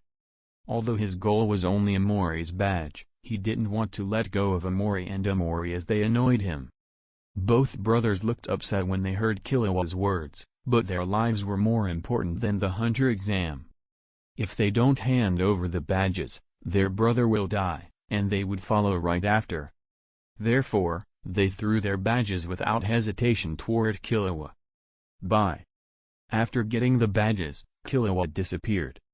"With this, I can pass the exam, and I have 2 extra points. How should I use them? Maybe I should go to Gon and give him the extra ones if he needs them." On the way, Killua heard a bang. It was a gunshot, a very close one. Killua felt danger approaching. At the moment he felt danger, Killua jumped away like a cheetah. A bullet passed by, then a second one, then another one. Killua kept dodging the bullets and hid behind a tree. He couldn't see where the bullets were coming from at all. After the gunshot stopped, a tall blonde woman in revealing clothes stepped out, holding a revolver in her hand pointing at the tree Killua was hiding behind. Killua, who was relaxed before, was now serious as he felt the danger around him. "Is it the Amori brothers?" "No, it's not them. The 3 idiots don't have guns, and they aren't this good. The accuracy of those bullets could threaten me. They were very accurate. Who is it?" Killua quickly jumped up high into the tree and stood on a branch before looking down to see a blonde woman holding a gun. "So, it's that girl." Killua was a little surprised. This blonde woman was Pakunoda. "It seems like I'm her target," Killua thought. Very quickly, Pakunoda turned the muzzle toward Killua and fired without hesitation. Killua avoided the bullets one by one as he jumped from a tree to another. The pistol should be able to fire at max 15 bullets. After 15 bullets, she will need to reload, and I can go and kill her at that time. Killua made his plan. Bang! Bang! After a few more shots, Killua continued dodging while waiting for an opportunity to attack. After the 13th shot, Pakunoda stopped shooting. Is she going to reload? Killua hesitated as he didn't know whether to attack or not because there should be 2 more bullets inside the magazine. "Don't hide. This One-chan will let you go if you hand over your badge," Pakunoda said with her unique charm. An average kid won't refuse this, but Killua sneered as his voice traveled from behind a tree. "Okay, One-chan, but you have to throw your gun over, and I will give you the badge." Annoying kid. Pakunoda fired without hesitation. Killua was startled because the bullet arrived from the side, which means that Pakunoda already knew his location. Killua turned over quickly, but he couldn't escape as the bullets blocked his path. At the same time, he saw another bullet. Pakunoda stopped firing, and Killua immediately turned around and ran toward her. However, before he could do anything, Pakunoda was already aiming her gun at him. She quickly pulled the trigger, and the 16th bullet flew. "Oops, my mistake." Killua's pupil dilated as he watched the bullet moving toward him. Bang! Blood splashed as the bullet hit Killua's left shoulder. Oh? Pakunoda was startled. She didn't expect Killua to twist his body and avoid the bullet like that. However, it didn't end there. Killua endured the pain on her shoulder and quickly rushed forward and kicked the gun from her hand before launching his counterattack. Pakunoda didn't expect a kid like Killua would have such an amazing speed. As Killua kicked the gun, he proceeded to kick her on the abdomen. Pakunoda felt blood in her throat. It has been so long since the last time she was hurt. She was even more surprised by Killua's power. At this time, Killua took advantage of his time and directly tried to slash Pakunoda's shoulder. As a killer, he knew that you must end the fight in one attack. If you can't, then you have to deal as much damage as you can. Although his last blow wasn't aimed to kill Pakunoda, it was enough to instantly make anyone lose power in their body. Killua's purpose was to make Pakunoda lose her ability to move. Don't be too smug, smelly kid. Pakunoda blocked Killua's attack with her hand to his surprise. She caught his wrist, but Killua didn't give up as he sharpened his nails in his other hand and thrust it forward. Since he was born, Killua received hellish training, and due to that training, he was able to change the muscle structure in specific parts of his body, making them stronger. His 5 fingers trick is the same, and he made them resemble the claws of beasts. Moreover, if he wanted to, he can take out even a beating heart from the chest instantly. However, Pakunoda wasn't an average person. She used her chest muscle to clamp Killua's hand. Killua's hand plunged into her chest, completely unable to penetrate it, and it was stuck there. That is very dangerous, kid. I didn't expect you to know how to change your muscle structure to increase your power. If I didn't use 10 to defend, I might have been injured, Pakunoda said with a sigh of relief. Damn it. I can't pull my hand out. I didn't expect this woman to know the same technique as me. Is she an assassin? Killua thought as he was cornered. But he could feel strange energy on Pakunoda's body, and he heard her say she used 10. And suddenly, he remembers Gon talking about something like that, the energy of life in any living body that some people could harness to attack and defend, Nen. This woman can also use Nen. Killua stared sharply at Pakunoda while the latter said coldly, "Little monster, now I will give you a choice, obediently hand over your badge, or die here." Damn it. Killua tried to break free but couldn't move at all. He can feel that if he continued to resist, Pakunoda would kill him. Don't struggle, boy, you have great potential, but you're currently not my match. If you die here, it will be meaningless. Pakunoda reminded Killua, my patience is limited, don't try to challenge my bottom line. Killua coldly snorted like a kid before he said, I understand, let go, you hag. Good. Pakunoda let him go without hesitation, which made Killua surprised and asked, aren't you afraid that I will escape? Pakunoda replied calmly, you have a gunshot wound, so you can't escape. I see. Killua nodded. Indeed, his left shoulder was injured, and if he doesn't stop the bleeding, he will lose consciousness or even die. It was impossible to escape this. Killua took out his badge before he said, wait. Pakunoda frowned, what is it? Are you regretting your decision? Killua shook his head and said, actually, I have 4 badges. One of them is mine, and the others I got from the Amori brothers. Although I am your target, I can give you the 3 badges which amount to 3 points, the same as my badge. Pakunoda didn't think about it, and resolutely refused, no, I just want your badge. Why? Killua asked in confusion. Pakunoda said coldly, because you're my target, I'm not interested in other badges. Damn it. Killua didn't expect Pakunoda to be so hard to deal with. In other words, she is a woman with principle. She won't take the badges of others, except for her target. Even though he was unhappy, Killua could only hand over his badge. As a professional assassin, it was shameful for him to be robbed by a woman. But he had no other way, she was stronger than him, and as an assassin, he knew that the weak eats the strong, the law of the jungle. The strong can take anything from the weak, and the weak could only obey. Just like now, if he doesn't hand over his badge, she would kill him. It was unnecessary to sacrifice his life for his badge. But to have him hand it over himself was an insult for him. I must get it back, Killua thought secretly while clenching his fist. But before that, Killua lowered his head and glanced at his shoulder. Although the bullet didn't penetrate his entire shoulder, it was still inside his collarbone. If he leaves it alone, his life will be in danger due to blood loss and possible infection. But he can resolve the problem himself. In just 2 minutes, Killua removed the bullet with 2 fingers and stopped the bleeding. The bullet was round, so it has no penetrative power. Which meant, from the start, Pakunoda didn't want to kill him. Killua already knew she didn't want to kill him when she attacked because he didn't feel any killing intent. Damn that woman, are you looking down on me? Killua didn't thank Pakunoda for her kindness, instead, he felt insulted. His pride received a huge impact. I must take back my badge from that woman, but I have to be careful about how to do it, Killua vowed in his heart. He knew that this was just the 3rd day, and 4 days remained till the deadline. The time was enough, but his strength wasn't enough. Killua knew that even if he weren't injured, he wouldn't be able to fight Pakunoda.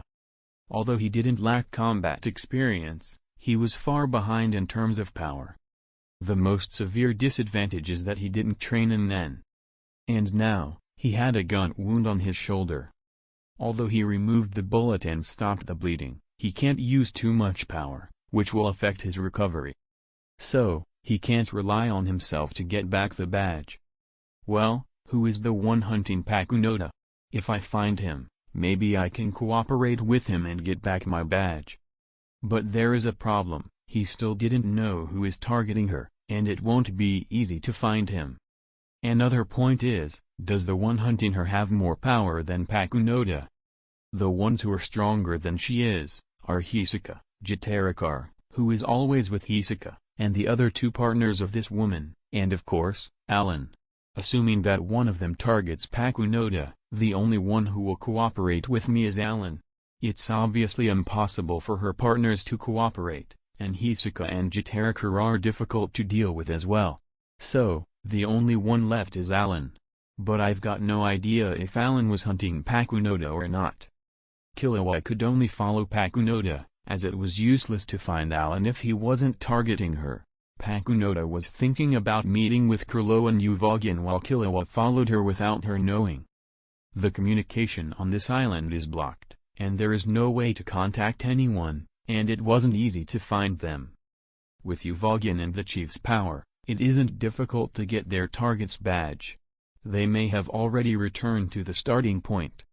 Pakunoda looked around for a while before deciding to return to the starting point. However, after getting there, Pakunoda didn't find anyone at all. Chief and Uvogin aren't here, which means that they still didn't get their target's badge. Or they got them but didn't rush back. Uvogin is a fanatic after all, and only Chief can control him. Should I stay here and wait for them? Or should I go ahead and find them? Pakunoda frowned. There are still 4 days before the end of this phase of the exam. If she stayed on the island, it means that someone can target her. Other than Chief and Uvogin, only 3 people from the remaining 25 candidates can pose any danger to me. They are Hisoka, Jitarakar, Illumi, and Allan. If one of them is after me, and I stay alone, they will attack at any time. Therefore, to ensure my safety, I must join with Chief and Uvogin. As long as I'm with them, the risk is minimized. No one attacked Pakunoda yet, but this didn't mean that no one was targeting her. However, waiting at the starting point is a significant risk because this place was vacant. So, staying here is equivalent to exposing oneself. For example, just now, Pakunoda felt that someone was observing her from the forest. Although she couldn't pinpoint his location, she definitively felt a gaze on her. This might be the candidate after her badge. Could it be that silver-haired kid is following me? Pakunoda thought secretly but quickly discarded this suspicion. No, that's very unlikely. That kid is an assassin. He should be clear about the gap between the two of us. But this doesn't rule out the possibility of him following me. All in all, if I stay here and wait, it will be easy for anyone to attack me. Pakunoda acted decisively and once again entered the forest. In the forest, Pakul stood on a branch of a big tree as he looked at Pakunoda. Sure enough, returning to the starting point is the easiest way to find her. That woman got her target's badge already and is waiting for the exam to end at the starting point. But why did she leave again? Is she going to find her companions? If that woman is allowed to join her companions, then even Allan won't be able to get her badge. Forget it. It's none of my business. I just need to tell Allan about her whereabouts. I hope he can keep his promise and return my badge. After memorizing the way Pakunoda went, Pakul moved to the west of the island. After Pakul left, a silver-haired kid jumped down from a tree. That guy is Pakul? Killua frowned as he saw Pakul leave. Why did he follow Pakunoda? Is that woman his target? Or is he like me? As he thought about the second possibility, Killua ruled it out after remembering Pakunoda's words. She said she wouldn't take anything other than her target's badge. In other words, Pakul is probably tracking Pakunoda, waiting for an opportune moment to attack. This seems to be the most reasonable explanation. However, Killua wasn't optimistic about Pakul's power. Although he wasn't bad, he was but a rookie in front of Pakunoda. There is absolutely no meaning to cooperate with him. At this time, Killua saw Pakul move to the west, which made Killua suspicious. Is he helping someone looking for his target? Is there someone going after Pakunoda? Killua made a guess. At dusk, on the west of the island, Allan sat cross-legged in front of a campfire. He was roasting an unknown beast that was as big as a buffalo. The fragrant smell of grilled meat spread all over, permeating while Allan waited for the beast to get ready. He got a new ability in the second phase of the exam. It was Nen Stomach. He can turn food into Nen. 1 kilogram is equivalent to 10 points, and he can consume a ton at a time. His limit is 10,000 points currently. A beast weighing about 300 kilograms was devoured by Allan in less than 1 hour, leaving the skeleton behind. Although Allan's food intake was higher than ordinary people, he can eat a few servings than them. The only reason he could eat this much now is due to Nen's stomach. This meal allowed him to recover his stamina and convert the excess to Nen and store it in his body. Those points won't increase the quantity of Nen Allan had, but they will serve as a battery. I'm so laid back. If Pakul doesn't find Pakunoda, I will have to go find her myself, which is troublesome. Allan laid on the ground while looking at the night sky. At this time, a figure appeared beside Allan. You're here? Feeling the familiar presence, Allan sat up and looked at Pakul. At this time, Pakul was panting. He was running the entire day without rest. When he smelt the grilled meat fragrance that still lingered in the air, his stomach grumbled as he said with dissatisfaction, "Here I'm looking for your target, while you sit here, eat and look at the stars by yourself. That must have been hard on you, but I didn't force you to find my target, right? You volunteered to find my target to retrieve your badge, no?" Pakul couldn't find any word to refute Allan's. Allan smiled and said, "It seems that you have found her? Where is she?" "She is going south," Pakul answered truthfully. "Is she alone?" "Yes." Pakul nodded. If what Pakul said is true, then now is the best time to move. He needs to get her badge before she joins up with Krullo and Uvogin. Pakul asked, "Allan, I have told you her location. Can you give me back my badge?" Allan shook his head and smiled, "I'm sorry, it's impossible to do so now." Pakul was surprised. "Why? Are you going back on your words?" "I need you to lead me there now, and then I will return the badge to you," Allan said. Pakul said solemnly, "In other words, you don't believe me, right? Do you think I'm lying?" "It's not that I don't believe you. I just want to confirm it," Allan laughed. He should make sure that Pakul did find Pakunoda. It wasn't a question of belief, but a basic in every transaction. "Okay, lead the way." Allan put out the fire and said to Pakal. Although Pakal was dissatisfied, he led the way obediently to retrieve his badge. Allan's eyes were shining. This time, he was confident. If Pakunoda willingly hands over her badge, nothing will happen, but if she resists, then he can only use force. As of whether this will offend the Raiden or not, he can consider this later.